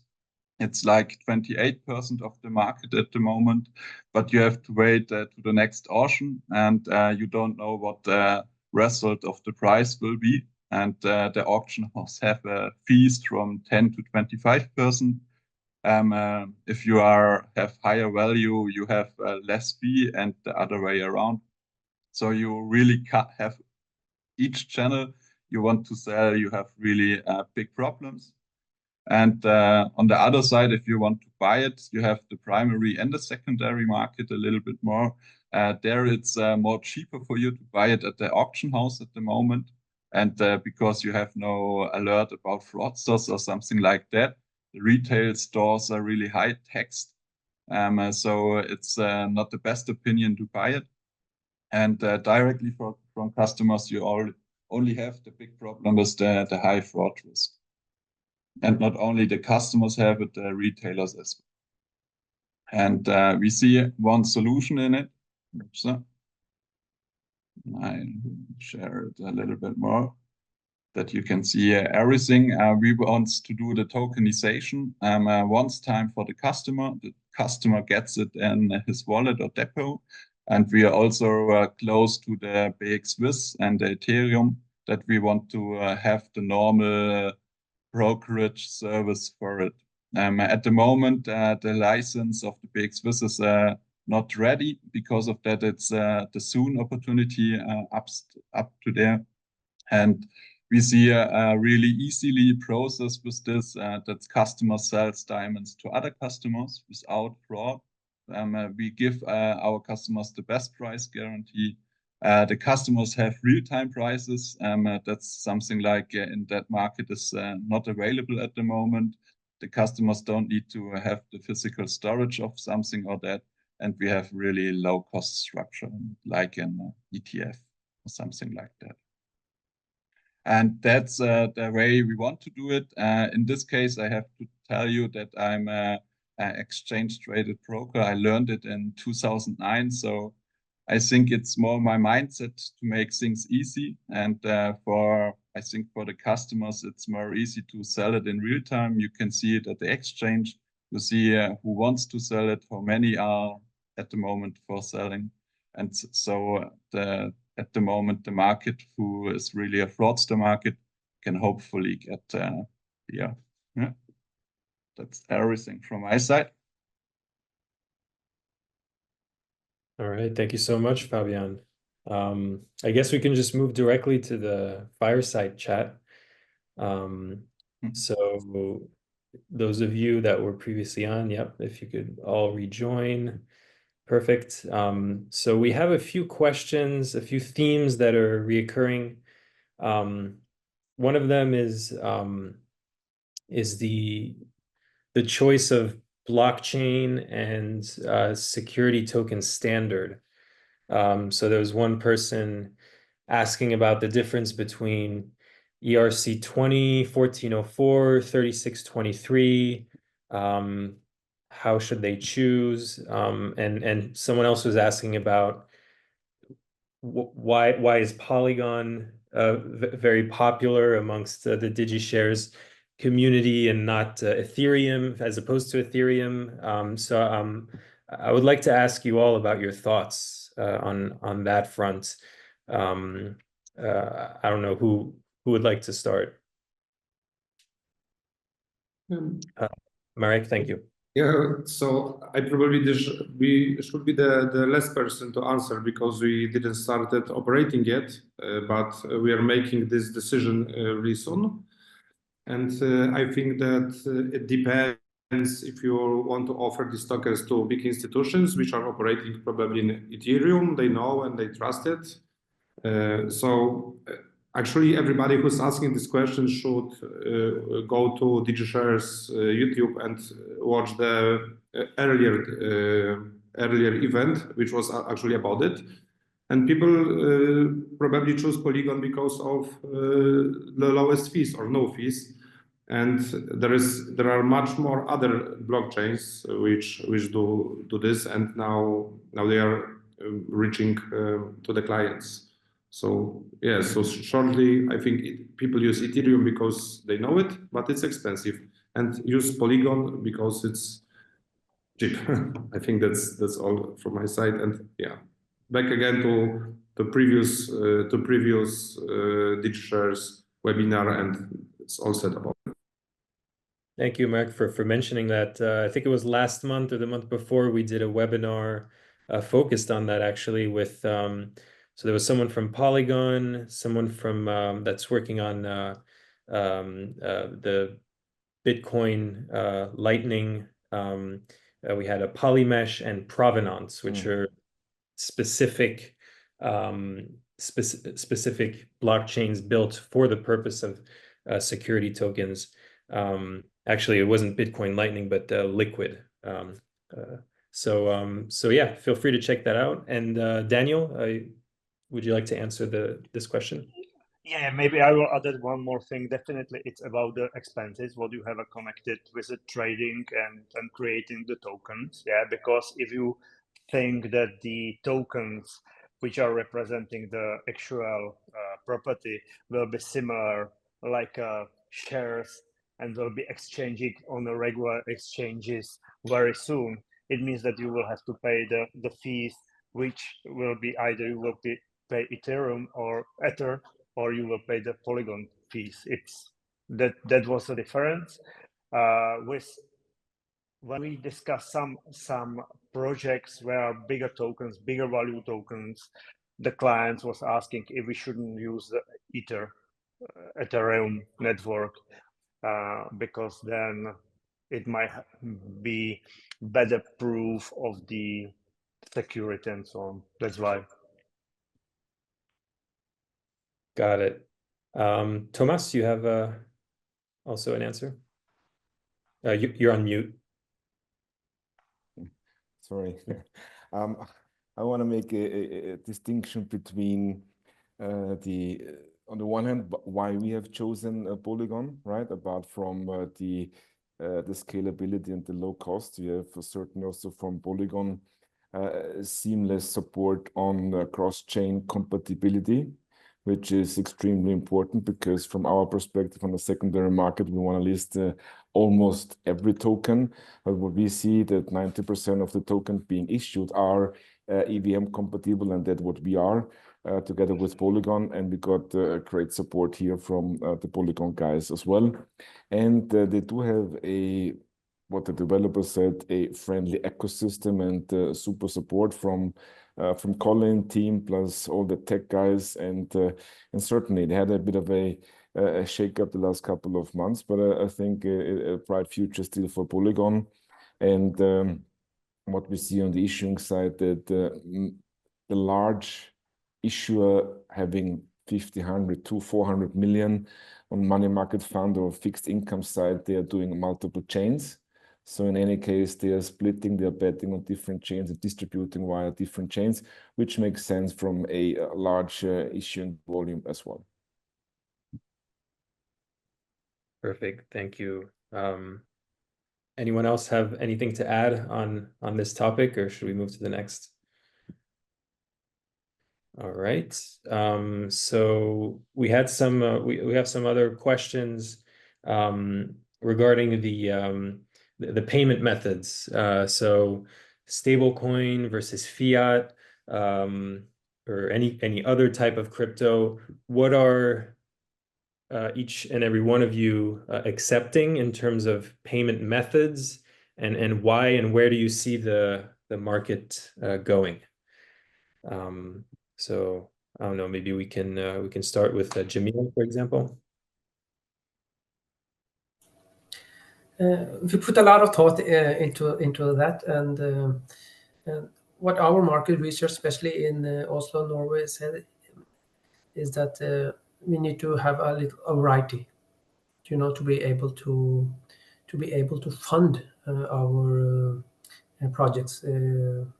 So we take fiat and then we issue the security token.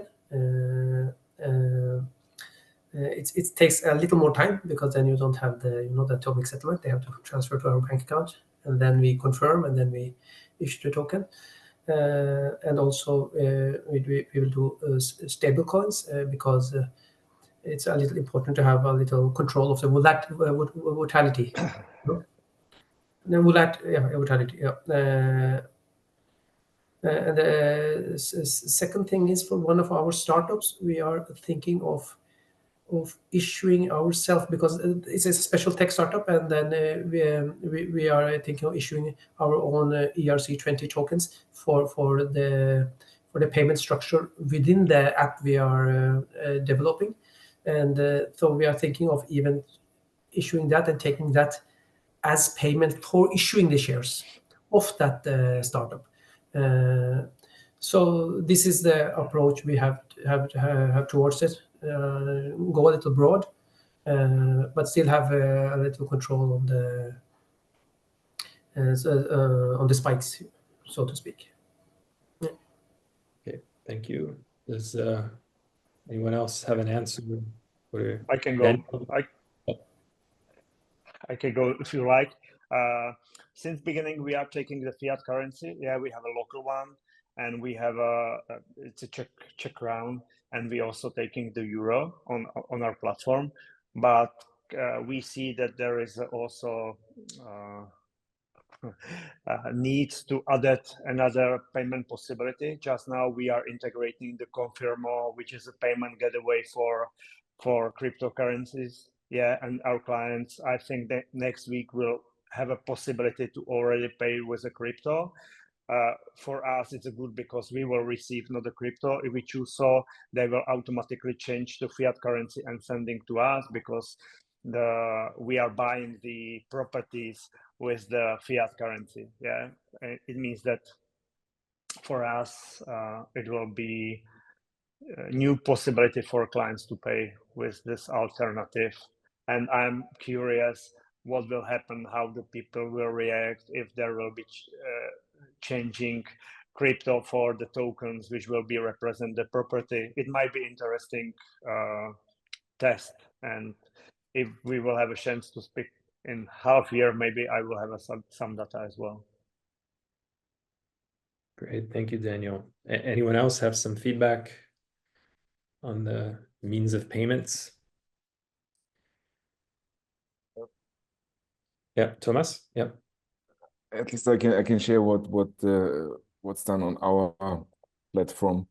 Either you're gonna bring stable coins, USD or Euro, and can use them to buy securities on our platform, or you simply buy from us stable coins on the fly to use them in a transaction.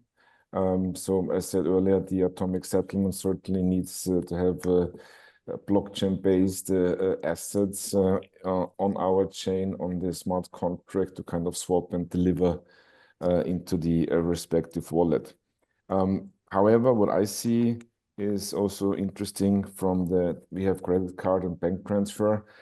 However, we have to have different clients. The retail clients up to 5K using the credit card most of the time.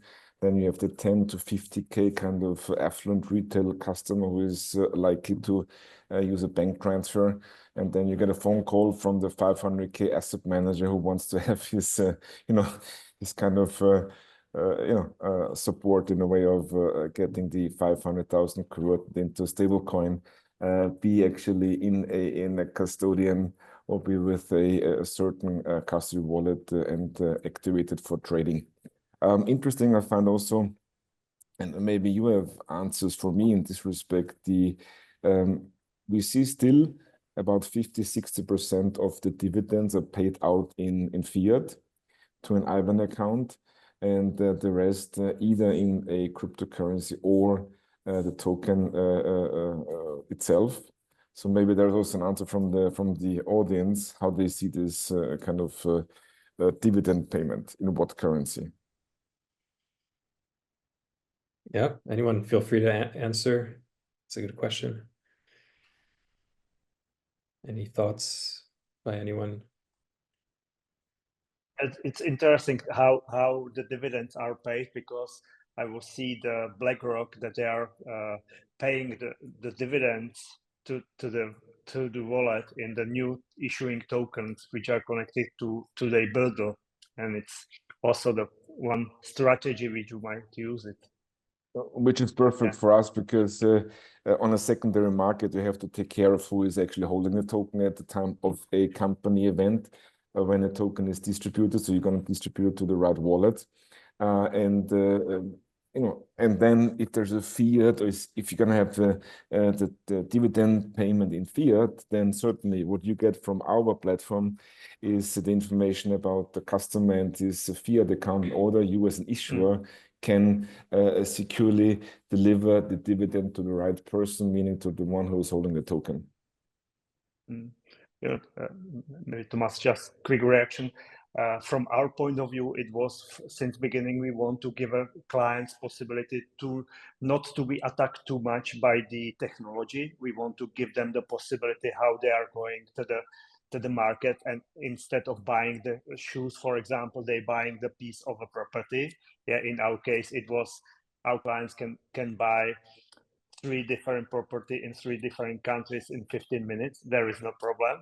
And that was the reason why we give them also the possibility to receive the money on their bank account, to show that the process is working, because that was really important for us when we entered to the market, to show that this is a proof of concept, that the people wants to, as the time will be continued, the people will see the more potential to taking the tokens, create new their wallet, putting our tokens to their own wallet. Then we can follow up with paying the customers in a crypto USDT on their internal wallet, and it gives more freedom. But certainly from a start, it was important to show the people that at least this type of investment is working. They are receiving dividends and they are receiving on their account. That was our experience. Super interesting. Thanks. I actually have a follow-up question on that. So I'm based in the US, and thankfully, because of Coinbase's involvement in USDC, we can convert USD to USDC for free. I know that that's not quite the case I tried maybe a month or two ago in Europe for the Euro stablecoin, and it wasn't yet free. So I'm wondering what you guys think is the best way to on-ramp as of today. Like, how do you personally advise your investors to do things? I'm not quite sure I understood the question, but the thing is, on our platform, we're going to charge basically the credit card fees to the customer who is buying EUROE on our platform. For us, it's a one-on-one with the Membran, who is the issuer of EUROE, and there are actually no costs involved. If you're going to make a bank transfer to us, you're going to convert one-on-one, so there are no fees on your end, and you get it delivered into your wallet. So we are certainly charging, and due to the fact of the high interest rate still, we are charging only the credit card fees, which is, goes directly to the credit card company. Yeah, but Thomas, I think everyone have to do that because that fees on credit cards are really high with our 3%. So you can't do the same price for everybody because that's high prices. Yeah, we're seeing, especially for real estate, where the expected return is quite clearly mapped out, and it's very different compared to NFTs or like an altcoin, where if someone thinks they're going to do 100x, then they can very easily go in with credit card. But I personally hope that credit cards will phase out quickly and people will get used to stable coins and more efficient means of payment. Anybody else have any thoughts on this topic? Stable coins, fiat today, conversions between both? I could also just chip in a bit. I think, of course, there's still a lot of investors out there who feel more comfortable using fiat, but it's also important to note that the MiCA will be fully enforced by the end of this year, meaning that crypto as a service providers, there'll be more of them following that. So that also means there will be more crypto as a service providers using e-money tokens or stable coins as well. So one could expect to see an uptick in that following at the end of this year. Yeah, similar in the US, there's been stablecoin legislation that's been planned. It's been drafted for a while, but I think the new administration is going to pass it into law. So that's quite exciting too. Marek, you would like to answer? No, just a quick insight from the absolutely other part of the business. I mean, e-commerce. So my friends had a huge e-commerce in Poland, and they showed me the report that when the customer cannot pay the way how he likes, he will probably move on somewhere else. So and that the really grown business like e-commerces, they are fighting to have every possible option of payment for the customers. I think it was something like 85% of people move on to somewhere else if they cannot pay like they want. So that's all. It's really interesting. Thanks. So it's going to be even harder to convince people to move to Web3 if they don't want to, if they're not used to it. So I guess it's on the ecosystem to build the technology that makes it as seamless as possible. But it sounds like there are solutions like Thomas. It sounds really interesting that you can convert directly on the platform. So yeah, thanks for that, Marek. Super interesting data point. All right, I guess we'll move on to the next theme of questions. And so we talked about means of payment, but then the question is who is investing, and there's a question about retail versus institutional investors, and if all of the projects present today are targeting both or one or the other, and if so, why? So who would like to start with that one? Yep, Jamil. You're muted. There you go. Yeah. We, of course, want to target retail. That is the main goal. Then you, of course, have to be compliant on a different level, especially in our jurisdiction. If we target institutional investors, some of the point of fractionalizing goes a little away, because you want to have many investors on the platform to create liquidity.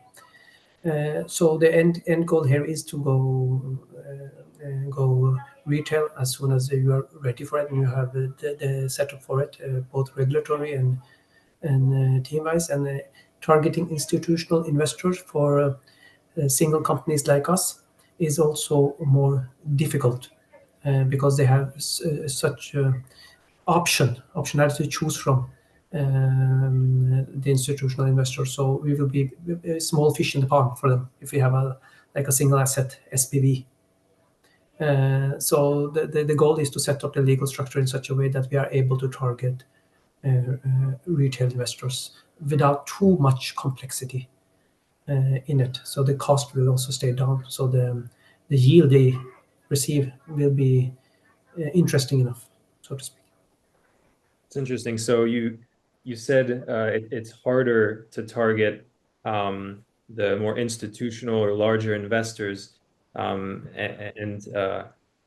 when you first said it, I reacted. I thought, I said to myself, well, usually it's the opposite, but I was thinking of more of the legal way, the legal aspect. But you're talking about the financial and the business targeting. So there are two aspects. There's how difficult is it on the legal side, the compliance side, to target large versus small, and then on the actual business and finance side. That's it's a correct summary. So this is all the considerations we have to do when launching a tokenized product. It's easier to target institutional investors, but it's more difficult to raise capital from them, because and it's harder to target the retail because they're more protected. But because of the fractionalization and the amount targeted, like it can be 10 euros, 100 euros, it's easier to raise the capital if you have a good product. Yeah, correct. super interesting. Yeah, Daniel, you have any comments? I have.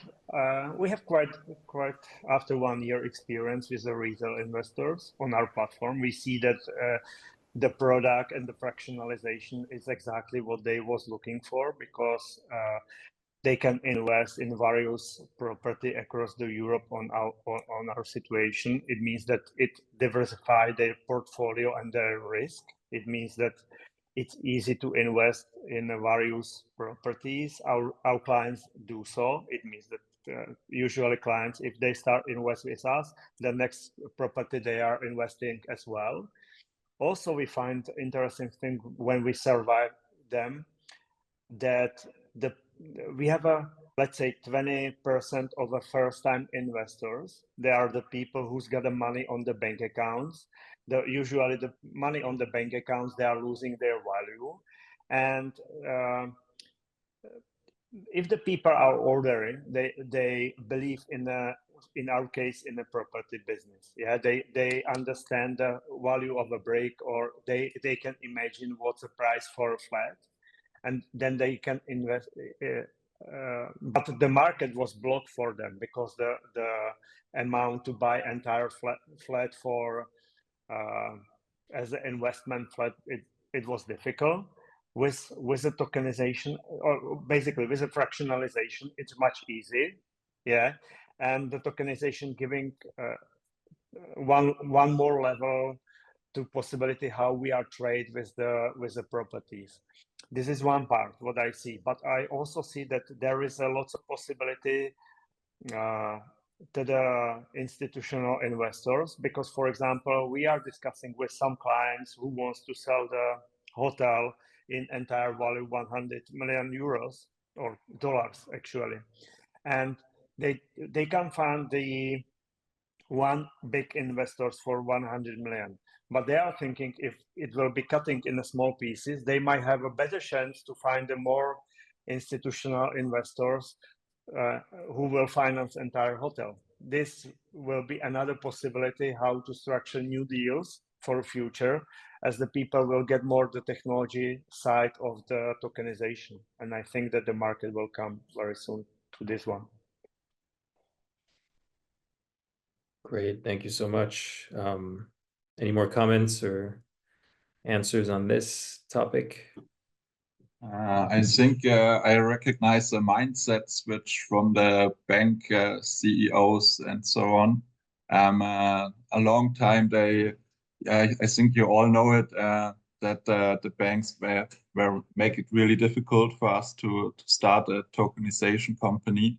I have the feeling that that mindset change at the moment, because they see a lot of automation potential in it, and I think we see there in the next future a lot of projects, not only from us. I think the banks will join the market as well.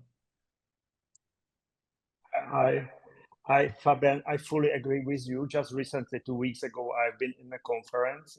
It was a digital assets for banks and financial institutions. It was in Prague, and there was exactly see how the banks and financial institutions start to shift their point, how they are seeing. They doesn't see as a threat, they see as an opportunity. And I have a webinar there for real world asset tokenization, and I have a full house, because the people was interested what will happen, and afterwards even the people writing on LinkedIn, they see that the digital assets will be part of all investment portfolio. It means that the way doesn't matter what we are basically doing, if there is a property or diamonds or gold or shares. Yeah, the real world assets are really favored. Yeah, and it will be very soon, and I think it will be faster than we think. Yeah. I mean, the day that a major bank has an integration in their app where you can go back and forth with stable coins super easily, I think that's going to change a lot. And I remember the Circle CEO speaking about that maybe 2 years ago, saying it's coming. I'm guessing they're trying their best with their army of compliance lawyers, but haven't been able to push that through yet. But hopefully next year with some new legislation on that front. I know that I would switch my bank tomorrow if one bank offered a way to go back and forth very easily and had an integration in the app. So yeah, exciting stuff. Yeah, Thomas. Yep. One more thing which was not said yet is that we see a lot of tokenization in banks, meaning the latest, the recent announcement we saw was from UBS. We have companies like BlackRock, Société Générale. We have many banks who are trying to understand the blockchain with the tokenization. And I think that need to come first before they start being an investor on any kind of platforms and buying this kind of token, whether it's a tokenized security, whether it's a private credit, but they need to understand from economic, legal, regulatory part. And on the other hand, not the 50-year-old traditional trader or asset manager who is executing on the platforms. It's the 25-year-old trader, which they also have in their team, who is knowledgeable, who knows blockchain, who knows what a wallet can do and what not, how to connect the wallet and how to trade and what's more secure, whether a self-hosted wallet or a hosted wallet. So yes, the two things are important. On the one hand, the tokenization of bank assets, meaning financial assets like this money market fund. And secondly, with the tokenization, they will start also investing in other products on chain from any kind of other companies having issued a tokenized security or the private credit 20 million real estate project, which is out there for retail and professional clients. Super interesting. Thank you. All right, I guess we can move to the next topic. So there was a bunch of questions about, what happens if things go south, if there's a bankruptcy, and what's the process and the protections for investors. So there was a specific question about how to make sure that the dividends are sent. I guess it would be more of the proceeds from the sale would be the correct term, I'd say, for in the case of a bankruptcy. So I don't know, maybe Anne, could you speak about the process? What would happen if an issuer of a tokenized asset went bankrupt for the investors? Yeah, I think that of course depends on the nature of the token itself. If it's a security token, it's a share in a company. It follows regular insolvency proceedings, very normal. There's nothing different about that. If it is a asset reference tokens or tokens, let's say under MiCA instead, I believe MiCA also has certain requirements as to having like resolution plans. Like as an issuer, you need to have plans ready for this as well. So there are requirements as to exactly how the resolution plans need to look like. I'm not sure if there are specific requirements there. There are probably some guidelines by ESMA or the other regulators stating what should be in these resolution plans. But it's definitely something that the regulators are aware of, and it is something that is stated and covered under MiCA. Got it. I thank you. I know Daniel already sort of answered that question while he was up. Does anyone else have anything to add on what happens if things don't go the way it was planned? Yeah, Thomas? On the MiCA side, it's like the MiFID. You have, as a provider of regulated services, you have to have a product governance in place, meaning you have to do also a risk assessment on the products you're offering in order to make sure you're going to protect your customers, because at the end of the day, it's the customer protection, what you offer in terms of service as well as in terms of token. And you have to prove these tokens are certainly, in our case,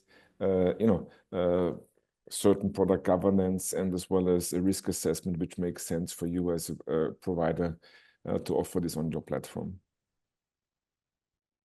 Right. And Jamil, yeah. If you think from behalf of if we are a general business entity and and said, if you're not licensed and you're issuing tokens as a general business entity, it's really important to read the investment memorandum and the nature of the tokenization. What is how are your rights secured? Is it if it's property? Is it through a secured mortgage? Or stuff like that. So like if we are issuing debt, then we are issuing through bonds. We are issuing security, a secured loan, so to speak. So if we as Balderex go bankrupt, then the investors will have a first priority right to the property through a depository, who will then sell the property and provide them the money back. So, yeah. Yeah, so I'm on a lot of calls with people that are discovering the tokenization space. I hear that people think that because there are smart contracts, there's sort of an automated way for investors to claw back everything that is due to them, just like you'd see in DeFi. But actually, when it comes to securities, we're still in a phase where you have to go with the law, the local law. So your ultimate recourse is still the court, right? If the issuer goes bankrupt, but hopefully as the regulations enable more DeFi products, there can be a bit more automation there, but yeah, ultimately it'll have to be the courts, I guess. So yeah, anyone else on this topic? All right. So I think we covered a lot of ground. There's one, maybe we'll finish with a last question. We're on the tokenization in Europe webinar, but someone is asking about the UAE.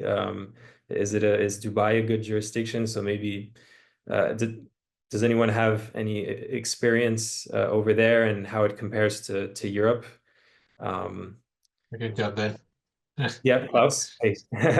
We did a lot of work in Dubai. We've been there many times and done many events, but and also we've been working with the various different regulators. They have 5 or soon 6 regulators, I think, trying to regulate this space. So VARA is one of them, and there's also ADGM and DIFC and BlackDAO as a new one coming in. All of them are still sort of struggling with finding a way to license real estate tokenization. They are working together with the land department down there. Real estate is a critical business for Dubai and for the UAE, and they generate a lot of their income from real estate transactions. So it's a very sensitive area for them to regulate correctly, so they ensure they still get the revenue that they got in the past, even when the real estate assets are tokenized. So I think that's one of the reasons it's taking time. So we are not aware of anyone yet that has tokenized any real estate in the UAE, but we have at least 5 or 6 clients in the process with regulators down there to try to get the license. Selling licenses is also a big part of what the UAE makes money on. So whereas in Europe you can tokenize normally without a license, same as in the US, you don't really need a license to tokenize your assets. This is not the case in the UAE. You do need a license, and it can be relatively time consuming to get, and also quite expensive. So some of our UAE clients are also using other jurisdictions as jurisdiction for their project, right? So some of them are working out of the US. They have a US entity that owns a UAE entity that then owns a UAE asset. Then they tokenize a US entity. That's the way for them to get started much faster and at a lower price. But obviously, of course, we're working with DLD, the land department, and primarily VARA to find a way forward to make it easier for anyone to get a license to tokenize real estate in the UAE. Got it. Anyone else with experience in the UAE want to share? No. And there was actually a follow-up question that's more broad on this topic of where is it best to launch a tokenized SPV? So we covered Dubai, but the person also mentioned, of course, Europe and the US. And actually, Thomas, I saw that you answered in writing already a bit, saying that Luxembourg, Switzerland, and Austria were good jurisdictions. I wonder if anyone else has any reactions on the different jurisdictions within the EU or Europe more broadly, and the US. I can start. So in the US, Wyoming and Delaware are the most used.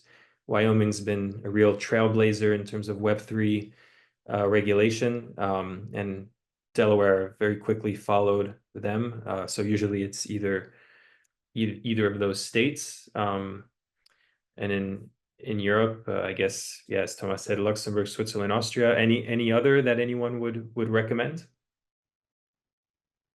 And might correct me, but I think that most countries in Europe are acceptable jurisdictions for tokenization, including the Nordic countries, Germany, France, Spain,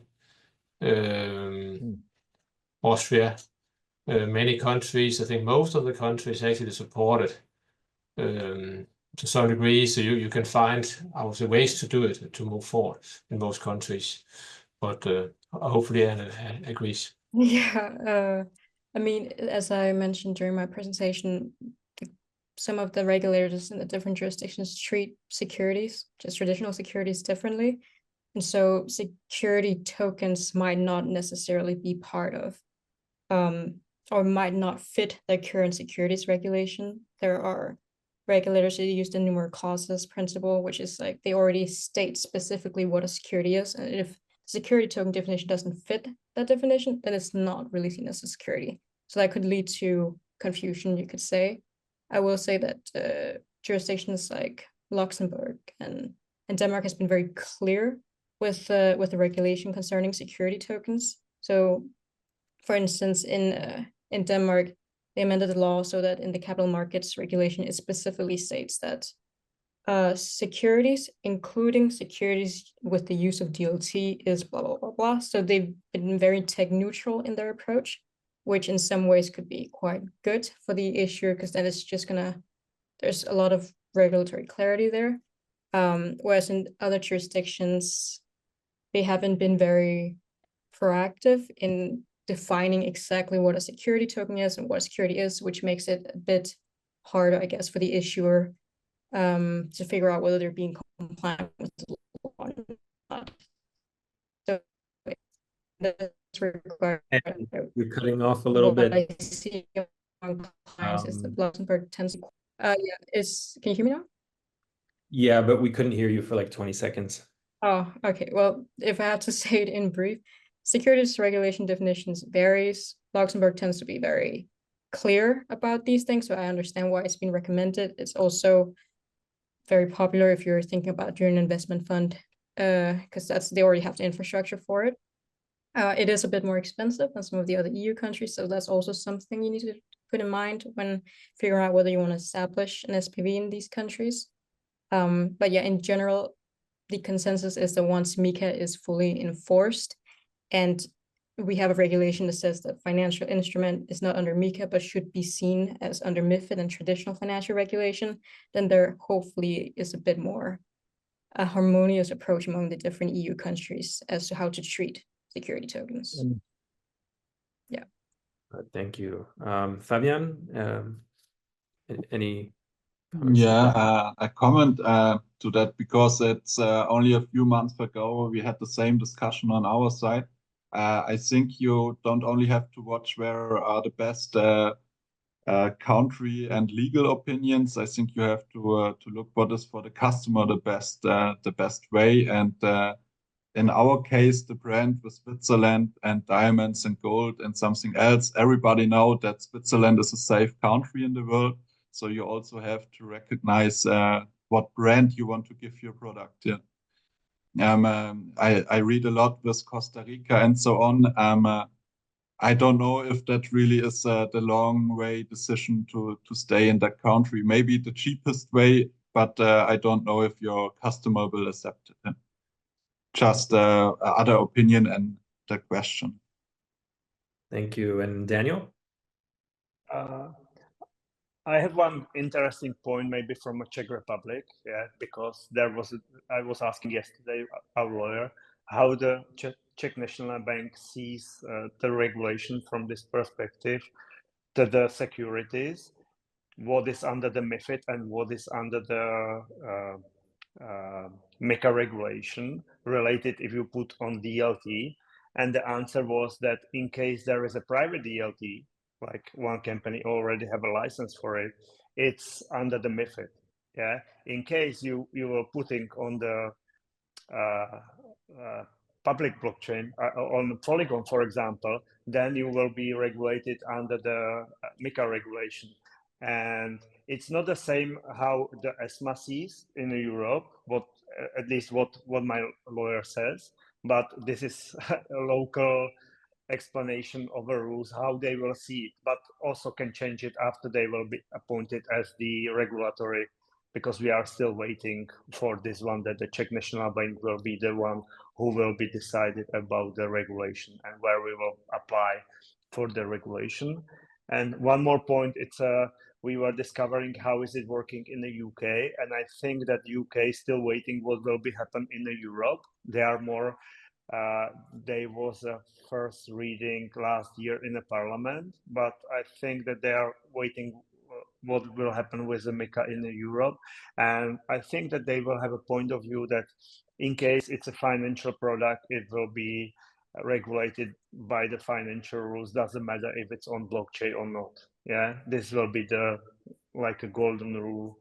And according to this one, they will move forward. Great, thank you, Daniel. And actually, I heard about the UK that Gibraltar is a good jurisdiction for those that are targeting the UK. Thomas, you wanted to add something? Yes, please. Because as we are in the business for long now and have the experience, and even also coming from the banking industry, there is very simple a securities law for many years, which is harmonized throughout Europe. That's the magic word MiFID.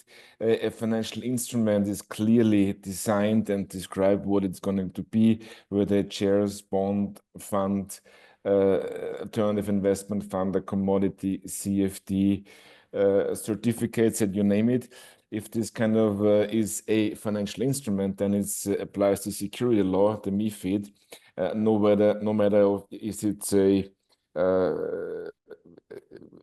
on the chain, as you said, or not on the chain. That's full stop, because the chain is just the digital twin of the financial instrument, which is describing the asset at the end of the day. On MiCA, as you also said earlier, and we have this kind of use cases like Backed Finance is doing. They have fixed income, they have equities like Coinbase, Nvidia, etc. A certificate, which is a financial instrument. They got respective investor information, whether it's a prospectus, whether it's not a prospectus, depending on the volume, as well as Zuma you're distributing. But all that, it's pretty clear in the MiFID. And again, if it's a financial instrument, then the security law will be to be used for whole Europe, because that's harmonized. There is, I mean, the DLT, as you said, is designed for getting into the space on chain. But on the MiCA side, you have the asset reference token, as well as the e-money and the virtual currencies like a utility token. This is not a security, and hence not being under the MiFID regime. Thank you so much, Thomas. Great way to end things. Unless there's some any last thoughts on the topic, I think we've covered a lot of ground. And just wanted to thank all of our great participants today, and those who joined. Yeah, we'll see you next year, I guess, for a next DigiShares webinar. Take care, everyone.